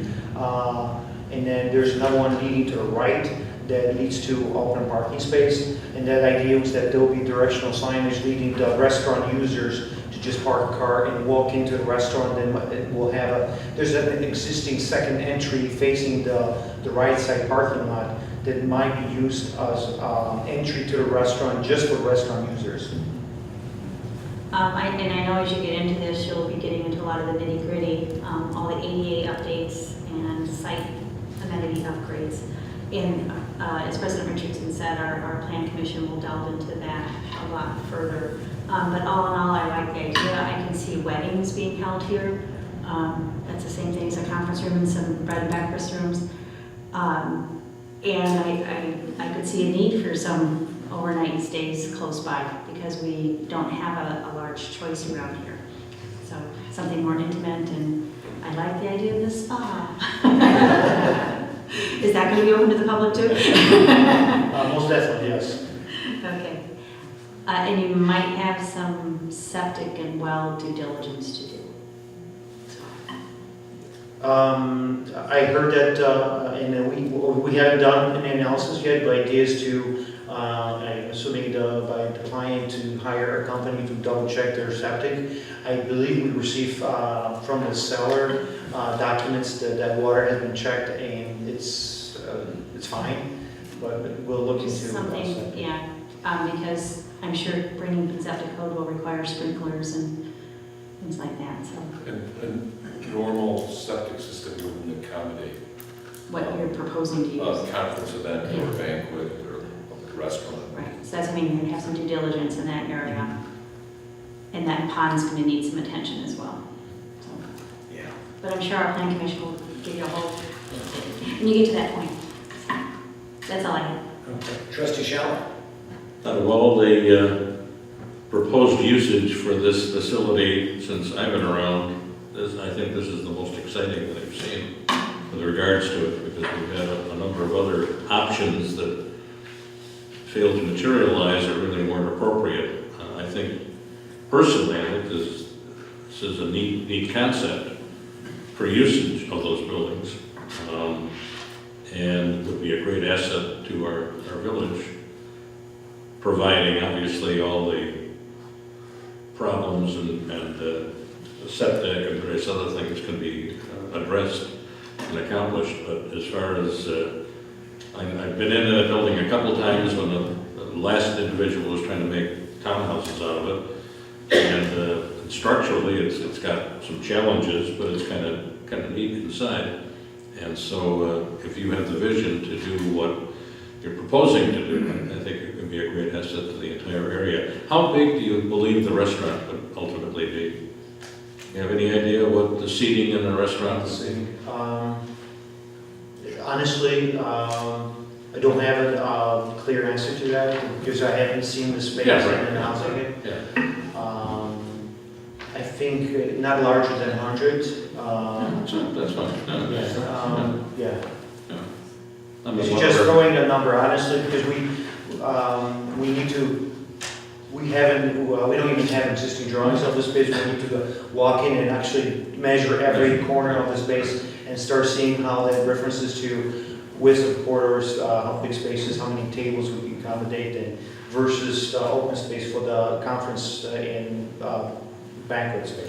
And conceptually, it makes a lot more sense to do the bed and breakfast than the previous individual was talking about making condos out of it, because it just didn't quite fly that way.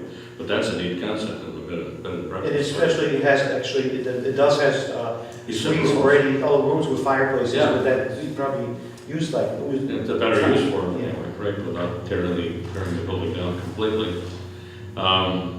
Any name concept for what you want to call it? Is there a name? To be determined? Should be determined. To be determined. And there's brownie points for having Lake Barrington. No, as has been explained, obviously, we make the ultimate decision, but it goes through a big process with the planning commission. And I certainly encourage you to make every effort to make this happen and bring it back to us, because I really think it could be a neat addition to our community, and certainly encourage you to go for it. Trustee Thompson? Thank you. First, again, thank you for the presentation. It's very nice. I wish you planned well with this project, and just from a basic perspective, it looks like it's going to be a very nice addition to Lake Barrington. And I would echo my fellow trustees' words as saying that Lake Barrington should be part of the name. And now I understand that there'll be probably a lot of structural issues to be involved. And am I presuming correctly that you will retain the same architectural look throughout the property? Yes, sir. Okay. Will you be adding any buildings? At this time, there's no, probably not. The idea is to keep the entire, the envelope, the facade, the way it looks right now. The change to facade might be in a larger space to create larger openings. We'd like to keep the same trim work to keep the Tudor style of architecture. As you mentioned, we'll definitely have a structural engineer on board in the area to revise the structure to accommodate two-story space. It is a two-story building, but it's currently the area of this two-story space used to be offices. It's an open space, but it has a challenge to change that to two-story open space within some of the area. Okay, thank you. How many B&B rooms do you have any idea how many at this point? How many sleeping rooms? Yes. I think we're looking more into like about a dozen, because there will be only for whoever might stay overnight, who's using the conference banquet hall space.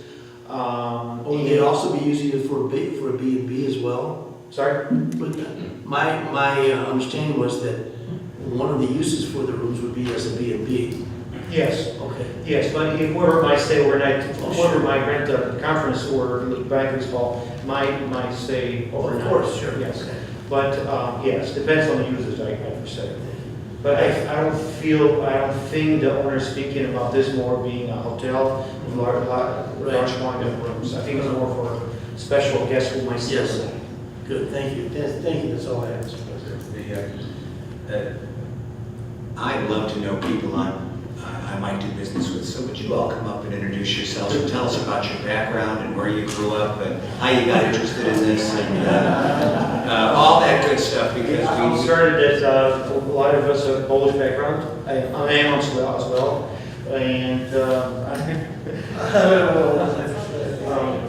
we are shy. Good evening. My name is Dorothy, and we will love to be part of the Barrington community. Right now we are just opening a restaurant in Hoffman Estate, which is very close by on Barrington Road. Will be Polish food, traditional Polish food, and we actually see the needs also. Our future customer asked us already if there will be something for bigger events when they they already start booking weddings and first communion for next year, and actually we have just 70 seats. And in this case, I started searching for something bigger, and I find this beautiful property, which I don't know that from first one I saw, and we just started already working with Paul and asked him if he can make presentation on the first day, on the August, so we can actually start doing the reservation for next year. Do you and your husband have a background in hospitality or food and beverage restaurants? Yes, I finished tourism and the management of hotels in Poland, and I run family business. I traveling a lot and working in restaurants, hotels, and Well, we certainly see lots of need for conference space.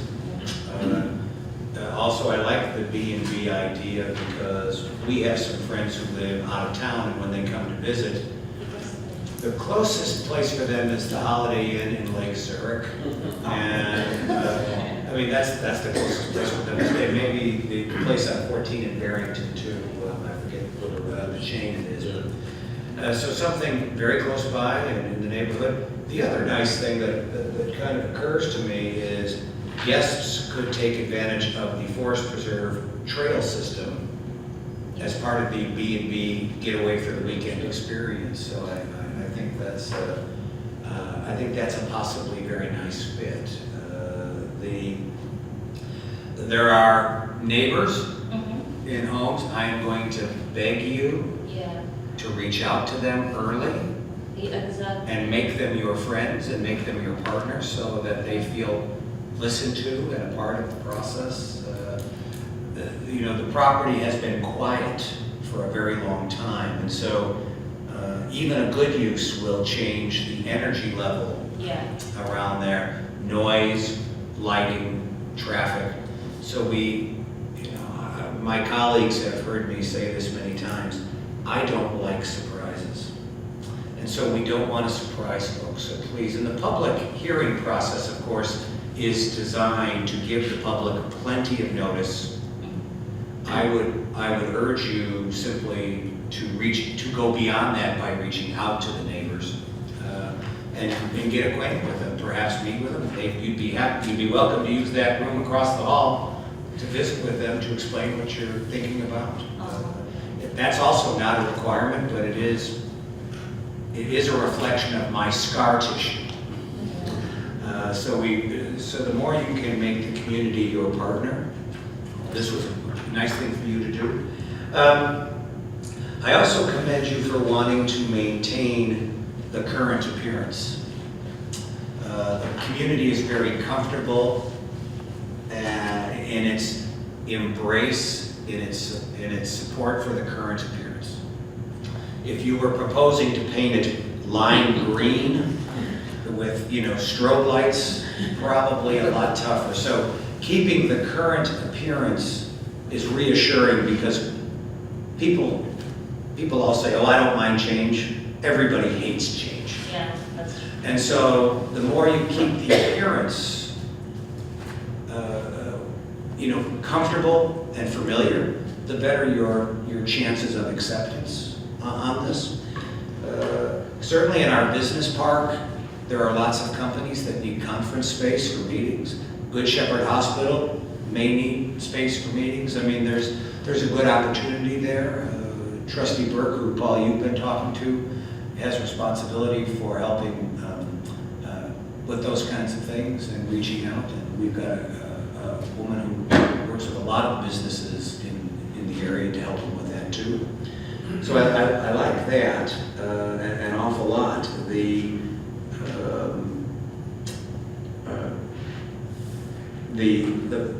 nice thing is we have a terrific Italian restaurant already in Lake Barrington. We have a good craft beer, kind of continental or traditional American cuisine in the Onion Pub. We have a great sandwich burger place called the Horseshoe Grill. So traditional Polish food would be nice. Lots of people of Polish background in the northwest suburbs.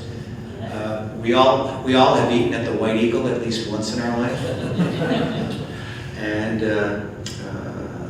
I think the key thing is just to reassure people. Now I have to ask you a question. Did Trustee Burke tell you to put future wine tasting tower in here? I know he did. You don't have to bail him out. I know he told you to do that. So I think that you're to be commended for this, for your interest here. I think the spa is a neat idea. There are licensing requirements, as Jim said, from the public health folks and so forth, but you've been in the restaurant business, so you've seen that. You've dealt with the Liquor Control Board and so forth, or commission. So I don't see any flashing red lights here or yellow lights here. But we're not here to make that decision. That's the Plan Commission's job in working with you. I'm sure they'll have lots of recommendations. They always do. But I repeat, work with maybe Trustee Burke in meeting the neighbors.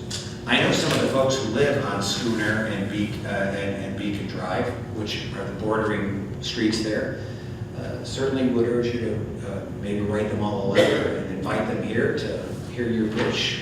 The more people get comfortable with it, the better the entire process goes, because then we can focus on the actual issues rather than on distractions. Certainly. That's a good idea. Would your husband like to say anything?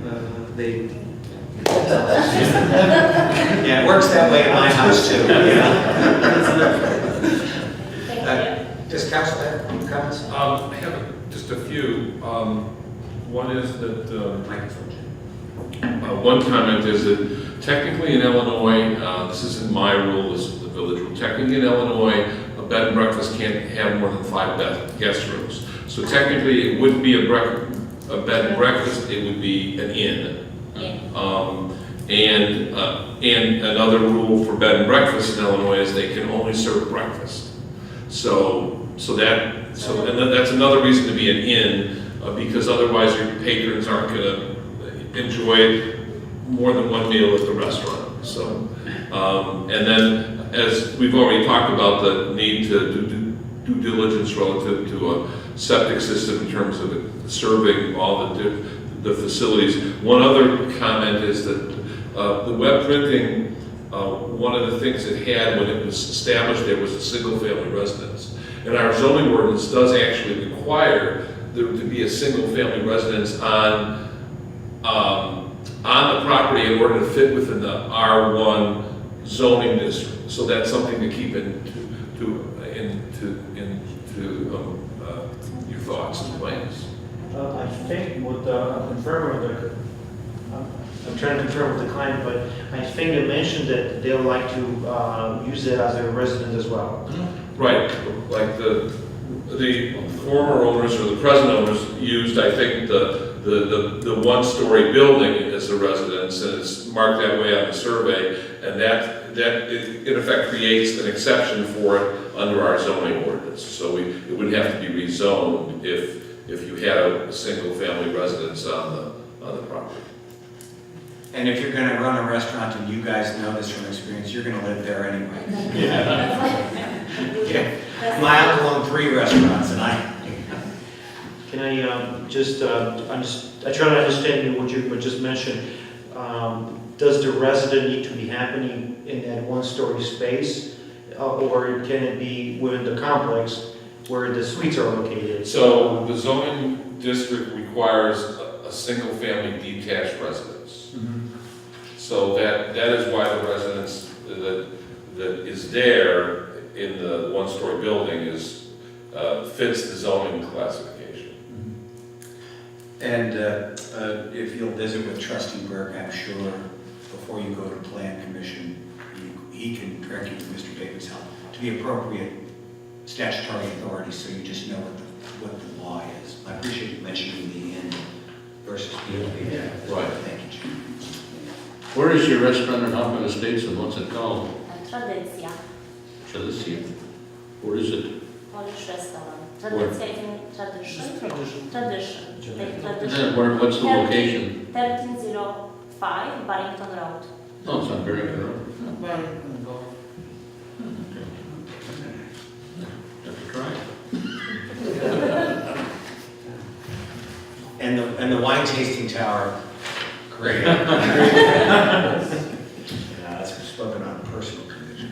Are there further comments or questions for our guests? Then, Paul, we thank you all for coming tonight, and again, these comments are not binding, but they do give you an initial sense that if you choose to go forward with the Plan Commission, the process is pretty well defined, and we're certainly, the village staff is very, very responsive.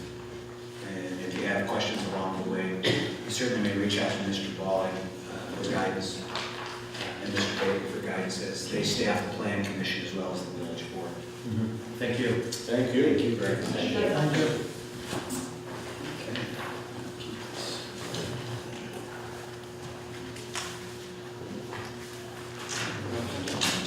That was good. Okay. Thank you. Thank you very much. We are going to come back to the president's remarks later. We're going to keep going through the agenda in the meantime. I'm going to kind of put that toward the end.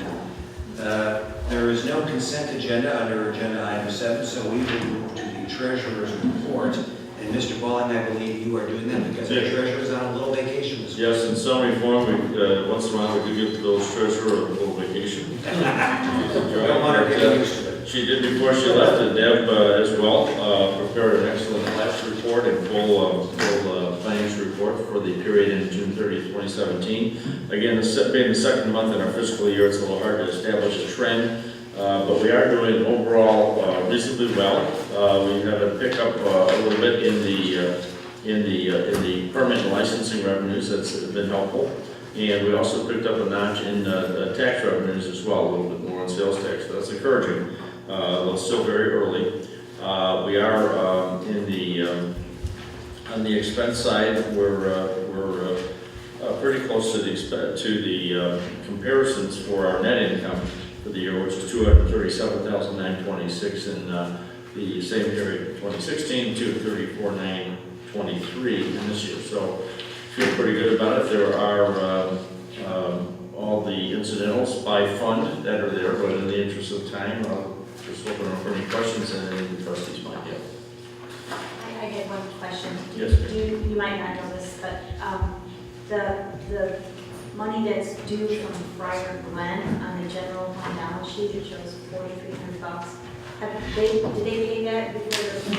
Actually, the pump went dry, but they came with an additional $9,000 that they have delivered to me last week, and so they're not only flush with that, but they're ahead of the game, or anticipating they've got it, so. Okay, great, Yeah, thank they're you. very good I about just it. noticed that was a big number. Thank you. Are there questions for the administrator with regard to the treasurer's report? Okey-doke. I've got the warrants as well, if you'd like those. Yeah, if you'd like to review those. Yes, please. There are actually three warrants this period. The core warrant is our warrant A, $213,783.89. Those are the votes we got in time to before the agenda closed. We have the B warrant, which is the an additional $4,842.16, which were kind of our sweep bills that we were able to get on before the closing of business today. And then we've got the A1 warrant, which we identified as sort of a unique warrant. This is in response to the challenges that the South Barrington folks are facing. We had a nice presentation from the mayor. They're seeking a strategy to basically defend their borders and consistent with BACOG principles. 220 has done an analysis. I have not read it, so that I'm going on faith here, but you're looking at a $700 per home increase in 220 property taxes if the thing goes through. And you know, when I saw this, I said to myself, this is less than 50 cents a resident in our town. And my other side of my brain said, are the homeowners setting up a GoFundMe page for other people who are interested in this to pay? You know, it technically is a resident litigation of which South Branch is coordinating. I don't know the answer to that question. It wouldn't surprise me if they were, but I haven't seen anything. Because if they are, we might want to advertise it as well. Just because there's got to be a lot of residents, you know, who would be willing to donate something. Yeah, I don't know the answer to that. I know 220 is committing significant resources. Right. And I presume the bulk of it, I mean, this is akin to Barrington spent over $1 million on the railroad. It was 20 times what any of the villages gave it, so. But I did, as a courtesy, because we discussed it last month, I did put it on a separate warrant just for everybody's benefit. I wanted to call it out on this. I talked to Paula McCombie today, the president of South Barrington. She was out of town, but was grateful for the reception she received here. Tower Lakes has said yes, Barrington has said yes. Obviously, Barrington Hills, North Barrington has said yes, so and it's all the same amount, so I think for the good of the order, this is not a problem. But I wanted to make sure I wanted to call it out in a special warrant for everybody. By the way, Jim and I talked about this. This is billed as a legal expense. This is not a charitable contribution. This is not a charitable donation. This is a legal expense for the village. So the guidelines are really more traditional, would we litigate kind of thing. And we would recommend approval of all three warrants as presented. Okay, are there questions on the others for the administrator? Okay. I'm sorry, John, did you have it? Okay. Then Chair would like a motion to approve in block agenda items 8A through D. A, approve the financial statements as of June 30, 2017. B, pay bills in the amount of $213,793.89 as listed on the accounts payable warrant A dated August 1, 2017. 8C, pay bills in the amount of $4,842.16 as listed on the accounts payable warrant B dated August 1st, 2017. And 8D, pay bills in the amount of $3,000 as listed on the accounts payable warrant A1. May I have a motion? So moved. By Trustee Schaller, second, please. Second. By Trustee Dalton Lang. Clerk will please call the roll. Trustee Schaller? Yes. Trustee Dalton Lang? Yes. Trustee Rigby? Yes. Trustee Thompson. Yes. President Richardson. Yes, and for the record, I did call Andy and Chris Mitchell today, and they both would have voted yes on the A1 warrant in particular. So. Thank you. Anything further on that bill?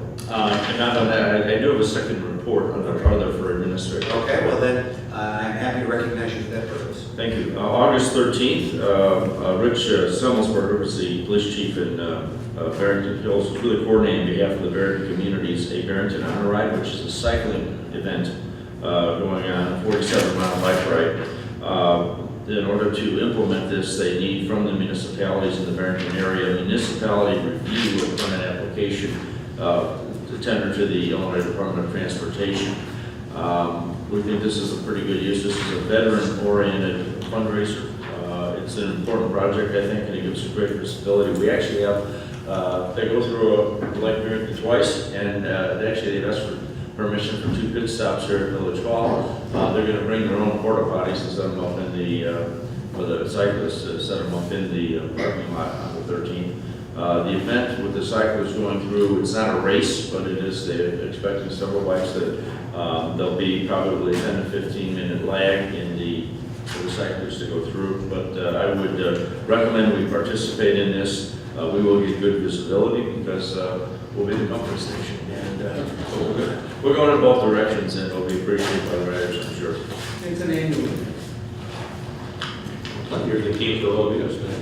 They come to LBS again. I think they're going to be one of The past years, they had the comfort stations at the marketplace, but they've changed them here.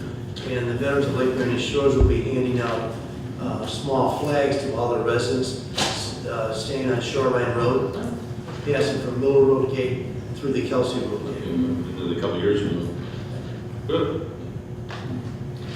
Okay, further questions for the administrator? Did you vote on that or just accept? Well, if there's consensus to sign the application, I'll go ahead and do that. Yeah, I'm sorry, thank you, John. Yeah. Are we okay with this, you guys? I'm okay. Sure. Randy, are you okay with this? With the bike thing?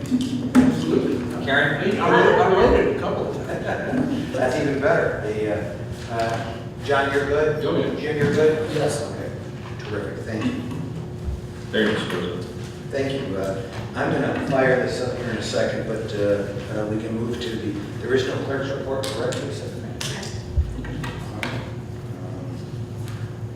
And reports of standing committees, we'll get started on this. Karen, from the conversation earlier tonight, you are the busiest of the lot. I really have nothing to add, and it may not seem like it, but Lake Barrington fared very well compared to some of our surrounding communities. So I think we're blessed in a lot of ways that the damage done was not as severe as it could have been. And I think part of that's good planning on our part. We don't have a lot of residents right up, next to the river for overland flow flooding. We do have a lot of groundwater issues.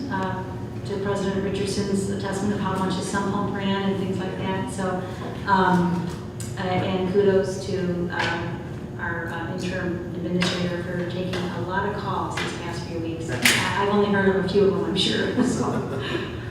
Let me add for the record, I had a resident from Pheasant Ridge named Becky Weibel call. She lives behind Mrs. Scott's property, where that standing water has just been so dreadful.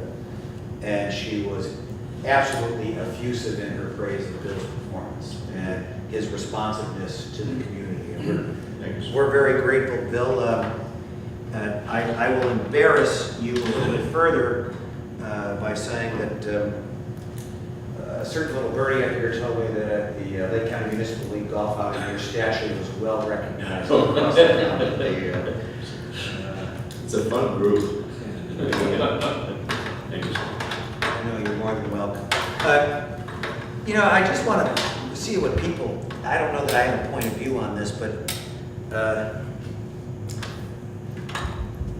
remember when some of you weren't on the board, when we talked about this, but we did at one point redeploy a portion of the open space bonds into flood control and flood protection initiatives around drainage and culvert work.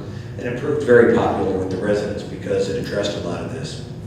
That option is no longer available because the open space funds have been committed. However, and we've used this methodology before, and I don't have a point of view, but given the amount of calls we have, it'd be interesting to test the community's opinion. Is there an interest in, and we probably could do it informally and then do it formally with a question on the next election ballot, an advisory, non-binding advisory referendum on whether we should float bonds specifically for the purpose of flood control.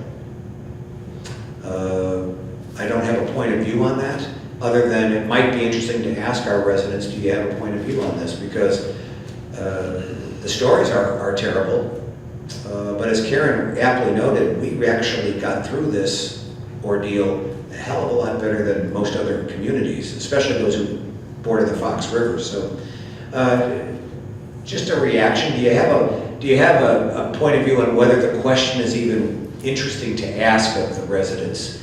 Would you be willing to, increase a new dedicated tax to pay for bonds that provide infrastructure? We could make it even a roads and flood control combination bond.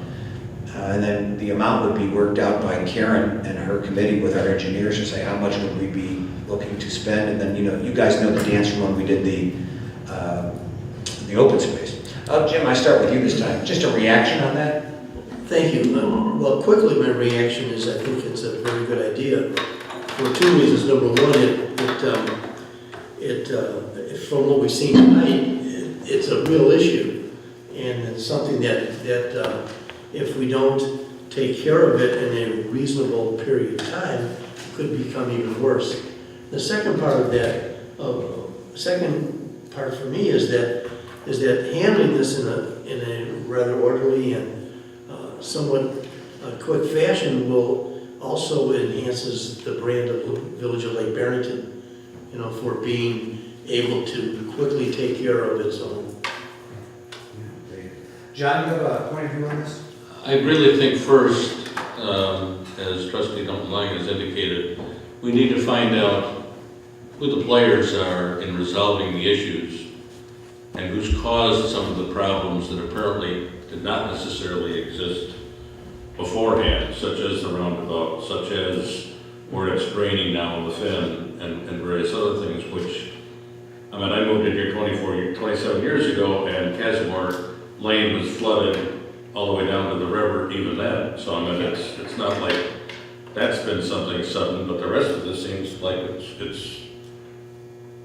it's been caused by some things that have happened. And I think before we maybe overreact to what the village needs to do, I think, as has been pointed out, we got to find out who the players are and what the solutions are, and if the village can be a part of the solutions that it should be, then I think that's a good idea. But before that, I don't know, is that necessarily, I think it's something we look at long range and oversee, but I don't know.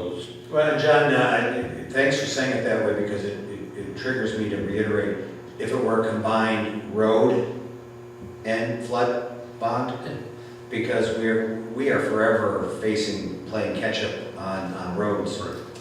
And that's why we repurposed a third of the open space bonds, was to accelerate road repair and maintenance. I would be a little more tentative about, for the reasons you rightfully suggest, on just a flood control bond, but maybe an infrastructure bond that is defined as roads and then flood control, whether it's culvert repair or other kinds of drainage things. Would the addition of roads change your calculus?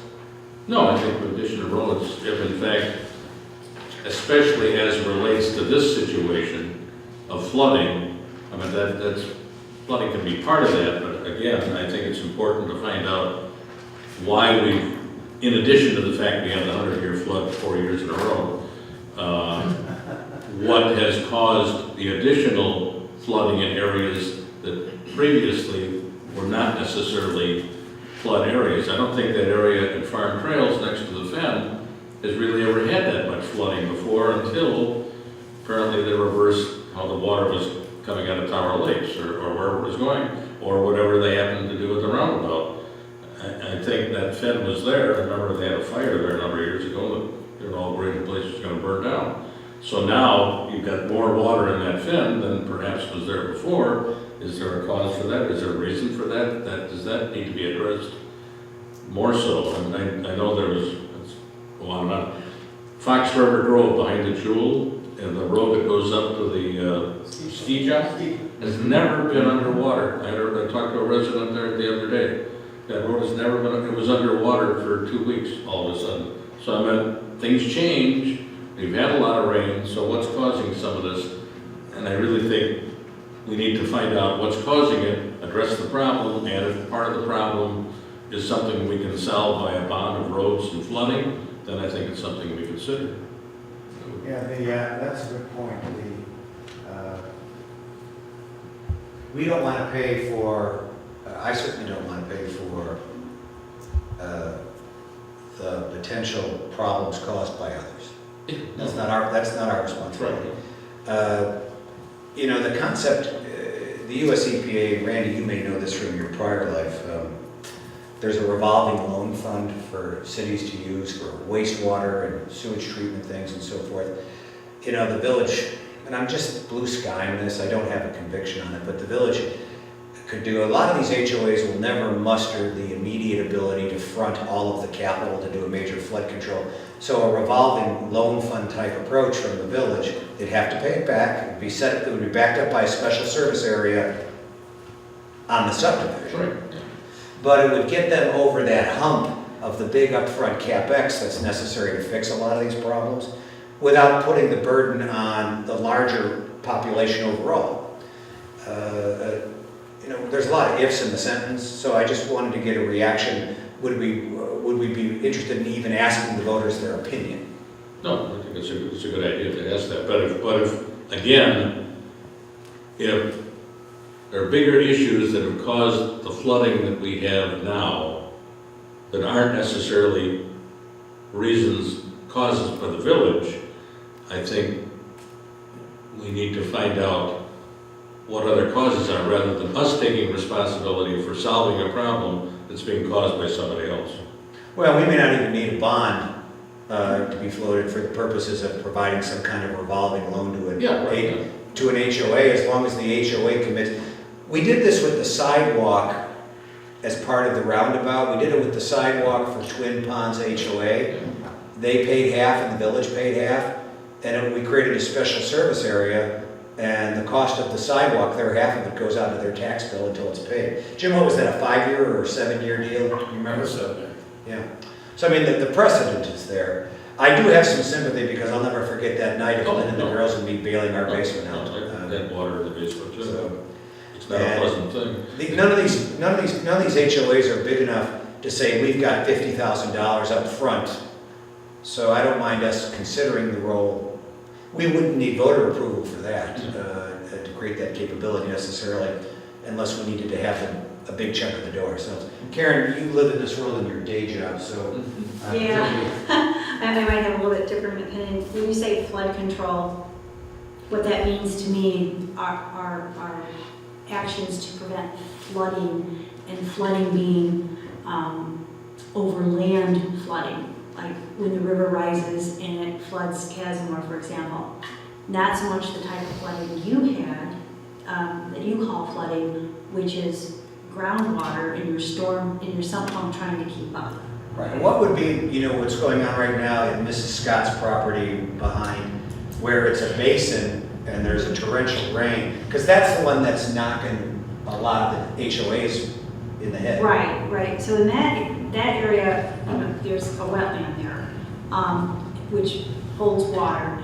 And I think part of the issue, to John's point about the 100-year storm, we are experiencing more flashier type of rain events, where the definition of a 100-year storm is more of one 24-hour rainfall. That's a big rainfall, like 7 to 8 inches, but nothing else on either side of that. We've been hit rain after rain after rain, and it's not just here. The Fox River, I mean, that's starting up in Wisconsin, right? Des Plaines River as well. So climate stuff can be happening up there and it has an effect downstream, you know, and in the Pheasant Ridge area where Mrs. Scott's property is, I mean, that's inundated. And so where does that water going to go?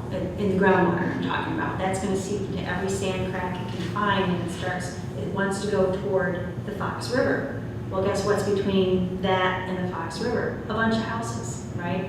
And a bunch of houses with sump pumps that are now running constantly for a long Including mine, yeah. So when I look at drainage issues, and I'm looking more at, hey, like the road bond idea with, I don't know if I call it flood control, but with drainage improvements, when we were doing some of the roads several years ago, we started putting in, redoing the ditches along the roads and putting in a perforated pipe in the ditch and some catch basins that would help convey the water. It also helped infiltrate the water. So you had storage of the pipes under the ditch, because those are perforated pipes, and you also have the ditch. So basically your ditches are open storm sewers, you know? Right. So, and the way they were designed helped infiltrate water as well. So to me, that's the role of government, more of the road right-of-way side, and to offer maybe some engineering services to help identify the problem of some homeowner lot flooding and what can be done. And oftentimes, it's neighbor to neighbor. It's things that people can do. For example, if somebody has a sump pump connected directly into a storm sewer and that storm sewer starts surcharging, well, guess what? That's going to run back towards your house. Maybe get in your field tiles around your house, your drainage around your house. So there's a lot of things to that. So I think it would be worth investigating further. Administrator Falling and I have been looking at bringing back the drainage policy to the village board, because we started on it a few years back and we never really adopted it. So we can't find a record of adopting. I remember talking about it, and I don't know if at the time. So I don't think this kind of question can be asked right after all this rain. I think it's more let some things settle for a while, and by the time the next elections come around, if it's on the well, and that's the benefit of a non-binding advisory referendum question. We don't have to do a damn thing with it. But I'd sure like to know how widespread the concern is. Yeah, exactly. And maybe like part of that is survey with how people answer on that with roads and drainage as well. Randy, you got a point of view? An anecdote. Back in June, after the spring runoff went down, I told Will about this. I put on my waders, went down here under the bridge, and walked to where I couldn't go any further in the creek because it was getting too deep because of the river. And that's probably less than a half a mile from here, where you get to the Fox River if you just go down Flint Creek. I caught one bluegill, and I hooked a carp on a 7-foot 3-weight fly rod. That's a good fight. He turned around that land and snapped it. But my point of all that is that I less than a half a mile from here, without very much elevation drop at all, that's not a real fast flowing stream. I got to where I couldn't see the bottom, and I felt the carp bottom line waiting in places I can't see the bottom. So I turned around and came back. That river's come up about 5 feet. The water you saw here a week ago below the bridge was surge from the river. It's not the runoff coming down. That's the river backing up this way. So all those property owners on both sides of the river, from here to Barrington and south from here all the way down to Star property, are catching all that storm surge now. It's unusual. And it's not necessarily the amount of rain you get. It's how fast it comes down. Friday night a week ago, I had 3 inches of rain in 1 hour in my house. It's the first time since I lived there, the floor drain backed up. Not got a carpet wet, and that's about it. The sump pump worked and all that stuff, but it's just how fast it came down in these communities around here. There's nothing you can do to stop that. You know, nature over several million years has carved pretty good waterways to bring this stuff off. We come in and build roads and culverts. Yeah, we damn build ourselves. That's the problem. So, you want to float a bond? That's a big bond you got going. Well, and I think Karen kind of helps address that point, because it's a great point, Randy. Yeah. This is a small town and our ability is limited. And I really, you have the engineering terms of art, so I appreciate your correcting this. It's really a drainage thing, it's not a flooding thing, it's a drainage thing. And I want to compliment the guys who laid out my subdivision, because we had one area that was vulnerable, but my lot, the water backed up the rain backed up real quickly, but boy, it worked like a charm. Within 6 hours, it was gone. It worked. But that was how the lot was designed originally when it was approved by the village. And the engineering was good and the construction was good. So I thank you for the correction, because it goes to limit the concern that Randy It's not might a correction, raise. it's just a different way of saying it. Yeah. Oh, I like learning new things about topics I don't understand, so. And it goes to limiting the concern that Randy raises too, which is, we're not gonna float a $20 million bond. I'm not even sure we have to float a lot, or even, maybe if there's a way just to do some kind of revolving, and Jim, you just set up an SSA like we did with Twin Ponds on the sidewalk, and then we just help with the upfront cap and they pay it back over a period of 7 years, and it's specifically signed by the PIN number. I mean, that could be used for a subdivision like Farm Trails. I mean, rather than spending the general funds of the village. I won't have time until the week of the 14th or the 21st, but I'd be happy, Karen, to meet with you and Bill, Jim, just to put more pen to paper on this. So roads and infrastructure, Karen, you will never be lonely. No, I don't think so. Jim, you want to update us on comms and community relations and how things are going with I like the fire truck picture. Good. Thank you. The Barrington, thanks to Debbie, our accountant Debbie Vernon, our clerk Lisa Tlapa, is going along just fine. So remember, when you get close to October 14th, don't even drink too much. Report on the Battle of the Bands idea I had talked about before. So I've communicated with Barrington, Crystal Lake, Mundelein, and Lake Zurich schools, and so far Barrington and Crystal Lake have come back and said they're interested, and there are a lot of questions from them, of course, about what we really mean. So the way things are going, if it's something that they can get their arms around, we may have more than one event. Wonderful. Yeah, it should be nice. Veterans of Lake Barrington Shores, the annual Support Our Troops campaign. 2016, there was a 12% increase in collections, plus a very generous outside donation of a pallet of single-serve nutritional products from, I don't know who. Anyway, so I brought tonight bags, and I'll distribute to everyone before you leave, and some of the village people as well. And see if you can zoom in on that. Just so happens. Oh, those out, Jim. Yeah, right. Don't get his face in the picture. No, please. If you drop them off here by Friday, August 18th, I will pick them up and take them back to LBS. Well, tell them what it's for. This is for, sorry.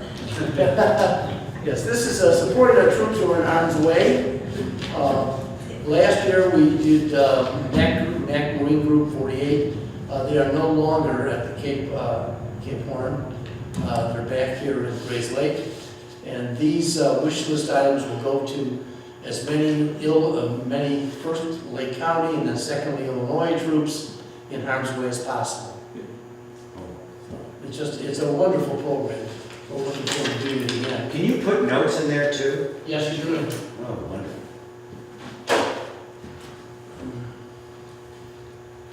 Okay. Fox River Corridor Plan Steering Committee, the meeting was changed from last month to August 16th, so I'll be attending that and report on that at the next meeting. And that's it, unless anyone has any questions. We got the barn stop menu and all the caterers nailed down. Everything's set. Wonderful, wonderful. Economic development, Andy's not here, but the presentation earlier was basically what he wanted us to hear, so thank you all for the input there. He has had similar sentiment expressed to them, which is interesting. Let's see if there's a there. I've already talked to a few residents who live in Barrington Harbor Estates just to alert them. Unfortunately, none of them were able to come tonight, but I think I impressed upon them the value and the importance of them reaching out to the neighbors. External relations, I don't have anything to report tonight other than there's our state senator, Dan McConkey, is one of the governor's negotiators on the school funding impasse. And that is a plenary indulgence. Finance, HR, and Administration, Trustee Rigby. Thank you, Mr. Mayor. I've just got one item. Last Friday, Bill and Peggy and I sat down with Joe Liberty and talked about the insurance program beginning for our employees after the first of the year. And he laid out the issues very well. Several good spreadsheets that pretty well defined kind of what we're up against. But a lot of it is unknown. He doesn't have the rate. He's got the rates for October, but not for the 1st of January. So, but today, on the way over here, I heard that a study came out where the insurance rates could go up 40 under Obamacare. And by the way, Obamacare is going to be around on the 1st of January, it looks like. The rates in Illinois can go up as high as 43%. So we're facing a pretty big obstacle coming up. We won't know much definitively until mid-October, but between Bill, Peggy, and I, we're kind of monitoring it. It's going to have an impact on the employees for sure, and well, mostly employees. So, Randy, do you get a sense as to whether that impact is such that we will need to revisit some of the compensation and benefit issues? Well, we'll have to see what we're up against. I don't know. I do not know that. That's all I have. Oh, thank you. Questions for Trustee Rigby? Trustee Mitchell is not here to report on open space and village facilities. Public safety and gated communities, Trustee Schauer. First of all, I want to thank Chief Breyer from the Barrington Countryside Fire Protection District and Chief Wall from the Wakanda Fire District. Both of them brought engines to the farmers market last week, along with 2 plows from the Cuba Township and a squad car from the Lake County Sheriff's Department for our touch a truck. And it was really neat because both Barrington Countryside and Wakanda, they had kids getting into the truck and sitting in the truck, and even the sheriff's deputy had them sitting in the back seat and telling them they better, that's the first and last time they ever be sitting in the back seat of a squad car. And they had some handcuffs for them too. You want to try these on? And they said they didn't want to try them. You can't open Wednesday and you can't open. That's right. Yeah. But nice cooperation. I went to the Barrington Countryside meeting and the Wakanda Fire District, and going to those on a regular basis. They have nice short meetings. The Wakanda Fire District was done in 8 minutes, as a matter of So that's the public safety part. Of gated communities, Andy Keener from Enclave last month, when I asked for a report, was on his way going on the Mackinac race. Oh, wow. And I asked him, I said, how did you do? Because some of those didn't make it. And he said the race was tough. One this year, very heavy wind, 10-foot waves for most of the day on Sunday. 1/3 of the 300 boats dropped out. He said they made it up to the island safely. So it's good news for Andy. Their HOA, they have their annual meeting September 12th. They still have 5 lots remaining to be sold. The Dover Prospect working that may be purchasing all 5 lots in the enclave. Construction, lot 14 interior and exterior finish work is underway. Lot 18 is foundation. The property management, finally, the on-site safety signs, the speed limit and children play have all been installed. He said prospects, we continue to have strong interest in remaining lots. As you said, they could be all sold together. So that's Andy. Karen Schwan, who's community sales manager for Tallgrass. She said July proved to be a very successful month. We closed their first home and sold 2 new homes to be built. Highly encourage the board to tour to the neighborhood if they've not recently. I drove through it this afternoon. They have several homes at various stages of construction. Community is looking great. I think they're 5 lots that are sold, 2 of them overlooking the fen from the high points. I don't think they have any water that high, but the lots are way up in the north end. She's planning a cooking demonstration for September. We'll keep you informed of all the details. We'd love for any of you all of us to attend and maybe even get some social media attention for the event on our site. So the Tallgrass is moving along. That's They got, there was 1 foundation that's in and 2 other homes under construction and lots sold. So thank God that one is moving forward. As far as LPS, we're still there. When is the race around the lake? September 14th. I think, I'm not So sure. the 5K. I'm in training. I think so. They just sent out an invite for volunteers, and we've all volunteered for that in the past, so we're going to be Make involved sure in that Lisa gets the information about that cookout thing at Tallgrass. Oh, yeah, what, if she does her cooking demonstration? Cooking demonstration, yeah. Oh, sure. What, you want to go? Oh, I'll put it on the website, you know. Oh, Facebook. yeah, well, I don't know if she wants to have it just for us, or she wants to have it for everyone. We'll find out. I'll ask her. Are they serving wine? I'm sure. And as I said, the farmer's market continues. We have about another 20 vendors today. We've been real lucky with the weather. Yeah. Every Tuesdays, we only had rain just one day. Alicia was there this afternoon. And so so far it's moving along pretty good. If we can keep it going, we'll have a good event going for the village moving forward. I think it's good PR for the village, and it's a good location. And people seem to be enjoying it so far. It's been there.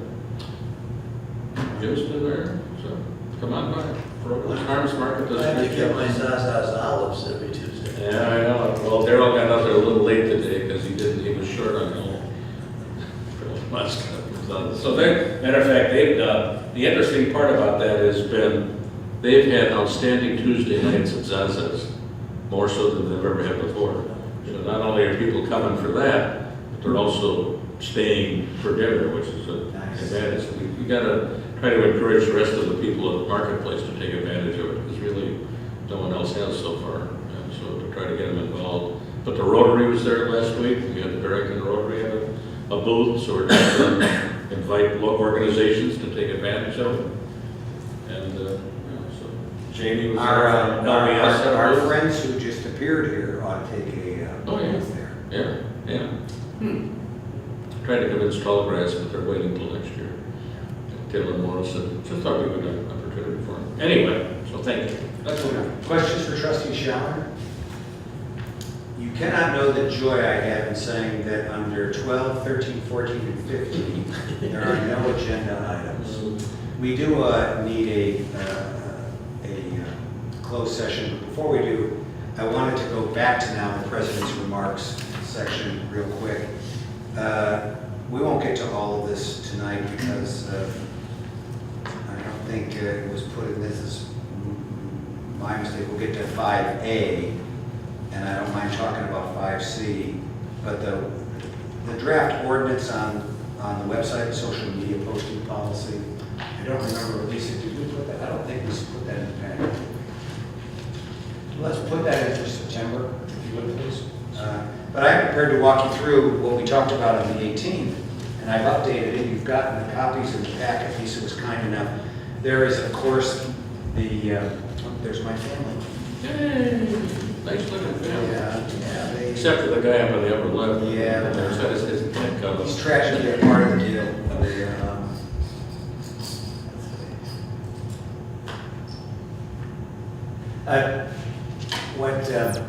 This slide has stayed constant.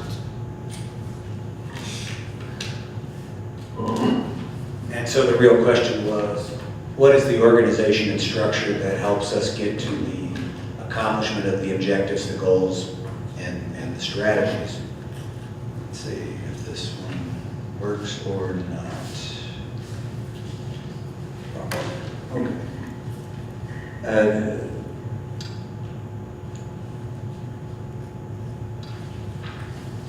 I took pretty detailed notes from our conversation on the 18th. I think I've gotten the input that everybody offered into this draft. And actually, this is a great example. If you look at the first draft compared to this this is a great example of the sum of the whole being greater than the sum of the parts because it's much, much better. I really like the fact that we struggled and wrestled with the branding statements. I think that was really, really important because we can align the organization and structure around that. I won't take a formal vote, but I would like some thoughts on the blue section here. The residential brand statement and then the business brand statement, which aren't the same, but they are complementary. An oasis of gracious countryside living where families and businesses can grow and prosper. And then we are a great place to do business, and we look for ways to help our businesses grow. Just kind of a reaction, I'll go around the circle. Just on the blue part, the shaded part, Jim, is this reflecting what you remembered from our conversation? Yes, except I have one item, one thing, and that is I believe that in doing mission statements and so forth, that you have to prosper before you can grow. Oh, we can change it. It's just a little thing, but I think it's important to know that you can't grow unless you prosper. And you know, I may have gotten that backwards, because I remember putting it in my notes, Jim, and that just may have been a transcription error, unless somebody else had a different point of view on this. See, and other than that, I think that both of them, with minor discussion, could probably be combined to make a mission statement. Yeah. Which is what we need before we go. Well, and you know, this is a world you know a lot better. Vision, mission, right. Objectives, goals, strategies, tactics, metrics, projects, metrics. So conceptually, you're good with the branding piece on this. John? Yeah, no, I think it's well stated. I think it asserts the positions we take on both the residential and the business. Your report brings to mind this because when you talk about Enclave, my trainer and I will either run from my house up Kelsey through Heritage Estates, then through Enclave and come back on Saturday mornings. It is so peaceful back there. And there are parts of LBS like that too that are remote. Other parts of the Andes neighborhood that back up to the Forest Preserve. So I really do think this matches the reality of our community. These are peaceful neighborhoods, and I'm happy to hear you say that. Karen, do you have a I just would like one thing about you speak about the Enclave. I would hope that perhaps we could develop something where we go out of our way to welcome the residents of Enclave to the village. The new homeowners, I know we got all the subdivisions, but if there's some way that we could. Well, you've given me an idea for a project, which is we can host something in the community room specifically for them with the board, welcoming them, wine and cheese on a Saturday afternoon at 4:30. Yeah. You know, we have one of those at Lake Barrington Shores where they welcome new homeowners. And it's a perfect opportunity to bring them in. We can use this facility and incorporate more. I like that idea an awful lot, John. That's a terrific idea. Lisa, tomorrow, make sure you remind me of that, and also of changing the order of grow and prosper, okay? Don't let me forget those things, because I'm going on vacation on Thursday. Karen? No, I think this is great. Like you said, it really shows a lot of teamwork here and putting it all together, so I'm fine. Randy? No, I have no substantive comments. I think the branding complements the residents and the business. I think they're complementary. The other thing, I won't read this eye chart to you. I'll just point it out. I think one of the most valuable parts of the conversation last meeting was it helped me And sometimes, for me, I have to actually flow chart it before I can write it. And so this was my attempt to do both, just in one place to summarize it, because there are really two kinds of strategic communications. And if we go back to the prior slide, I should have touched on that. If you look at the responsibilities for the committees, they try to go to driving forward the branding statements in a lot of ways. One of the words, and it's in the Word document, not in this, that I want to talk about in a moment, is it recognizes that there are two kinds. Strategic things focus on the brand. Tactical things are routine information. The trick-or-treat hours this year are 4 p.m. to 8 p.m. The farmers market hours are 4 p.m. to 9 p.m. That's routine tactical information. Garbage this week will be a day late because of the holiday. But the strategic communications go to the brand. And it occurred, the experience that I think we've learned a lot in a short amount of time on this. And so this notion of creating a committee on branding and communications, and I want to thank Jim Thompson for suggesting this to me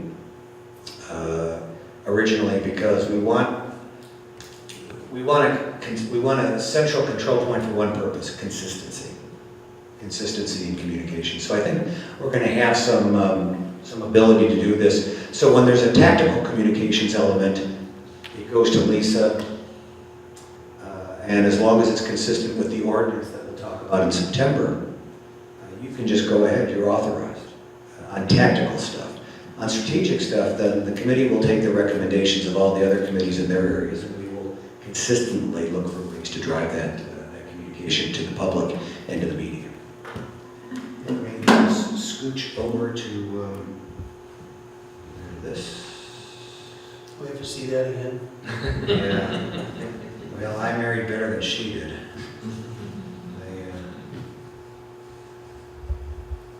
I may have to redo this just because I don't know how. New computer, you know how that goes. Okay. I don't know the new buttons yet. Let's see. I think it's... Notre Dame didn't teach you that? No. You know, I have a new Dell with a Windows Professional 10 in it now. And from my Windows 7, I spent half the day the other day trying to figure out where to go. Well, once you do, it's really slow. Windows 10, it went 10. Yeah, it takes a while. That Comcast keeps dropping out. Recover website. I apologize, I had this lined up and then I goofed it up. And only because I don't know this new computer yet, just got it last week. I will solve this the old-fashioned way. I will reboot this real quickly. But if we can look at the hard copy here. It was all in the packets and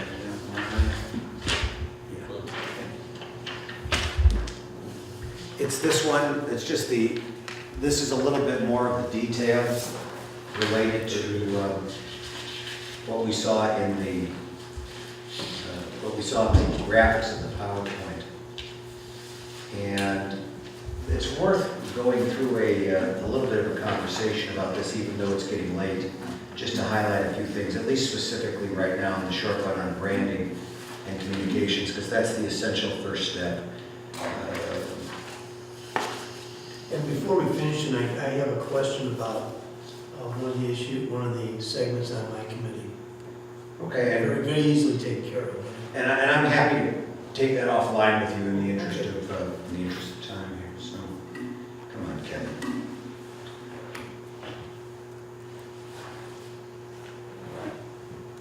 Yeah, at the bottom of the screen, it keeps saying no signal. Yeah, now I've got to plug it back in. I was hoping that it would catch itself here. This is old.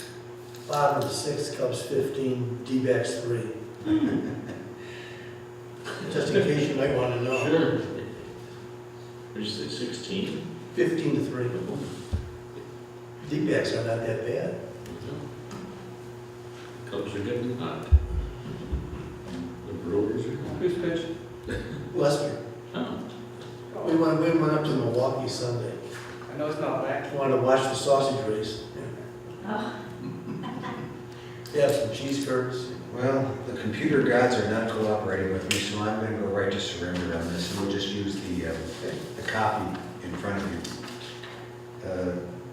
On this, if you go to the first one, the branding and communications, the objectives, some of the things that you saw in the PowerPoint that came out of our discussion, because these points came from my notes of our conversation. And I know, for example, livability, Randy, was a point you made, and it's, as I sit in these municipal planning meetings with the U.S. Conference of Mayors or the Illinois Municipal League, that is the term of art, and it is about livability. Now, people can define that a little bit differently, because some of the urban planner types want all streets connected, they don't like cul-de-sacs, they want sidewalks and everything, they want us all taking buses and blah, blah, blah. And I had to explain to some of the folks at CMAP that people move out here because they want to live on a cul-de-sac. They don't really want to be around that much, you guys. You're not getting this. So livability was one of the elements that went into that brand statement. And I think, John, you had suggested making consistent, and I really liked it, the whole notion of it's not green space, it's open space. They are often, they are easily synonymous, but they're not necessarily the same. And open space for us means we kept the Friar Farm, a subdivision wasn't built there. Open space. Tranquil, safe neighborhoods. I got this, at our neighborhood block party, I was mentioning to you guys that we've got little kids in the neighborhood again. And so that tranquil, safe neighborhood, tranquility was the word that I kept hearing. Everybody's exhausted. And we deal with a world that's awfully angry, and there's a lot of ugh. And so when I pull into that subdivision on a Friday afternoon, I almost feel like I'm going on vacation because it's so peaceful. So tranquility was a big part of that. And then this goes to what Karen, you had suggested wisely. We changed it, we just deleted the word oneness and just a sense of community. So I was trying to make sure I got everybody's input from them that they need. The business brand, and I want to, there's a piece that's left out of this inadvertently because it goes to something Andy said, which is, we're interested in development that serves resident needs, either existing or emerging resident needs, hence speed. We're easy to do business with. No is not the default starting point answer. And that's very, very important for the staff to inculcate into the culture of the work in the office. We try to accommodate. Doesn't mean we can always succeed, but we try with the default setting that no is not the immediate answer. And the example I gave last meeting about the two different salespeople or two different reservations agency with our timeshare. One was, when I got elected, Lynn's mother gave me a book that has been on my desk since the day I took office as mayor. And it's Return to Mayberry. And it's about the spiritual lessons that were actually part of the 1960s Andy Griffith black and white show, because there was always a moral lesson in those episodes. But the reason Nana gave it to me was, she said, you are either Sheriff Taylor in your approach or you are Deputy Fife in your approach. And if we are Deputy Fife, we are flunking the class and failing out. That Deputy Fife sends their businesses to Lake Barrington because businesses are mobile. Deputy Fife runs Illinois, which is why Foxconn is going to Wisconsin with their $10 billion plant. So when I talk about this,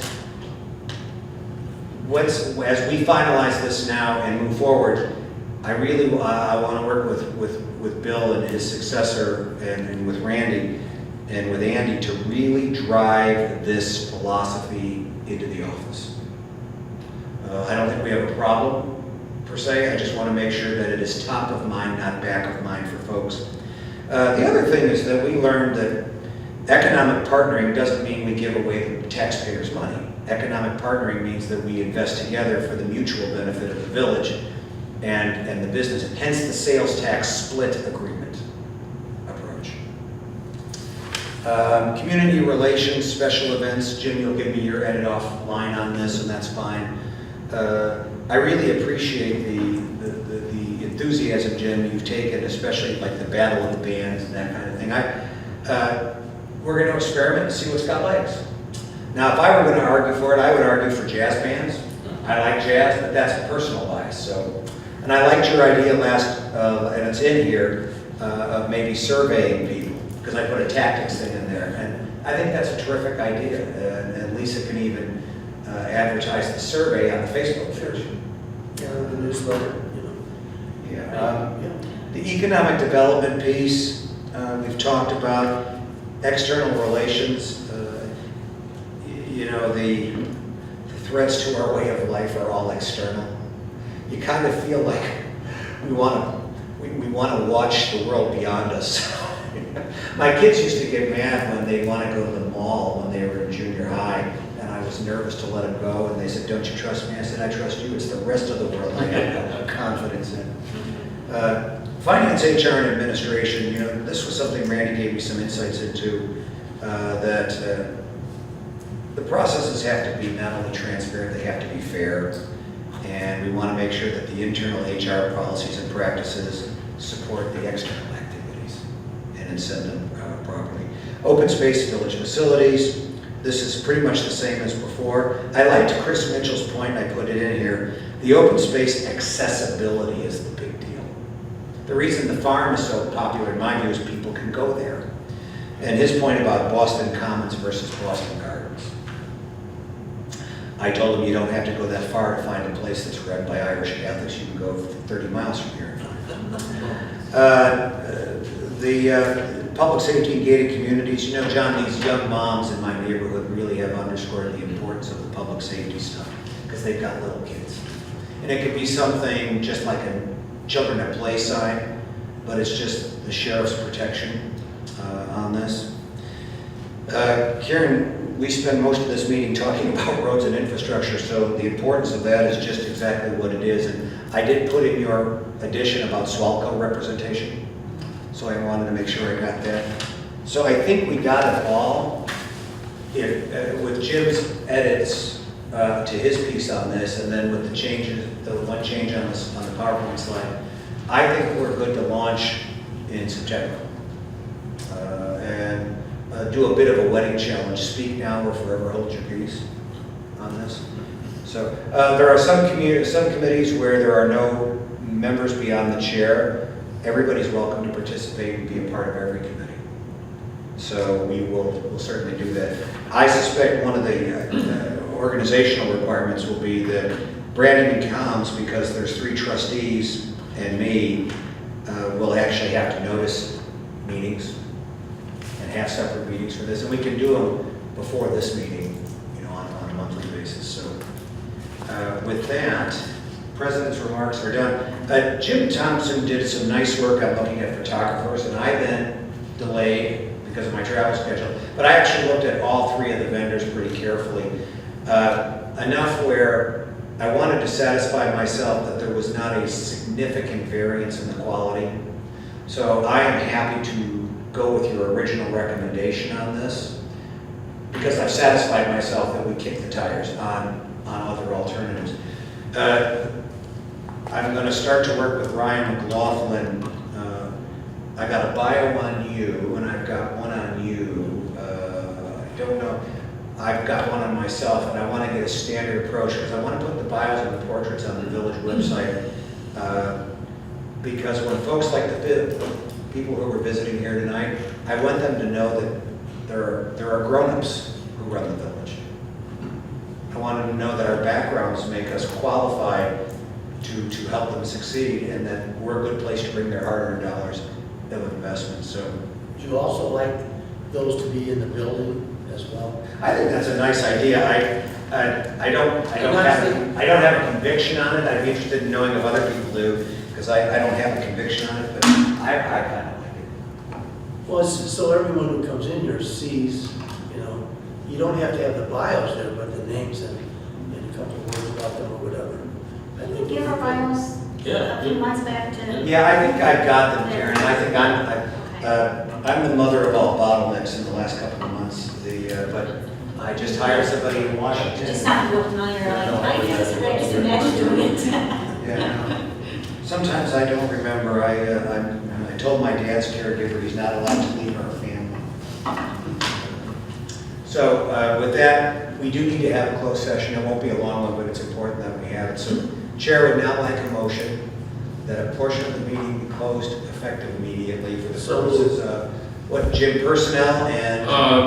No, I think setting the price for the sale or lease of village property is one, and litigation, which is probable or imminent, is the other. I don't know personnel. No, other than personnel matter updates? We'll have a big update probably probably a week from now. Okay, great. So, yeah, not much more to report. Okay. Moved by trustee Thompson, may I have a second, please? By trustee Scheller. The clerk will please call the roll. Trustee Thompson? Yes. Trustee Schaller? Yes, ma'am. Trustee Dom Lang? Yes. Trustee Rigby? Aye. President Richardson? Yes. We're Okay. not coming back to open session, now. When we come in, it's only to adjourn. There's no action. So I don't need to. No,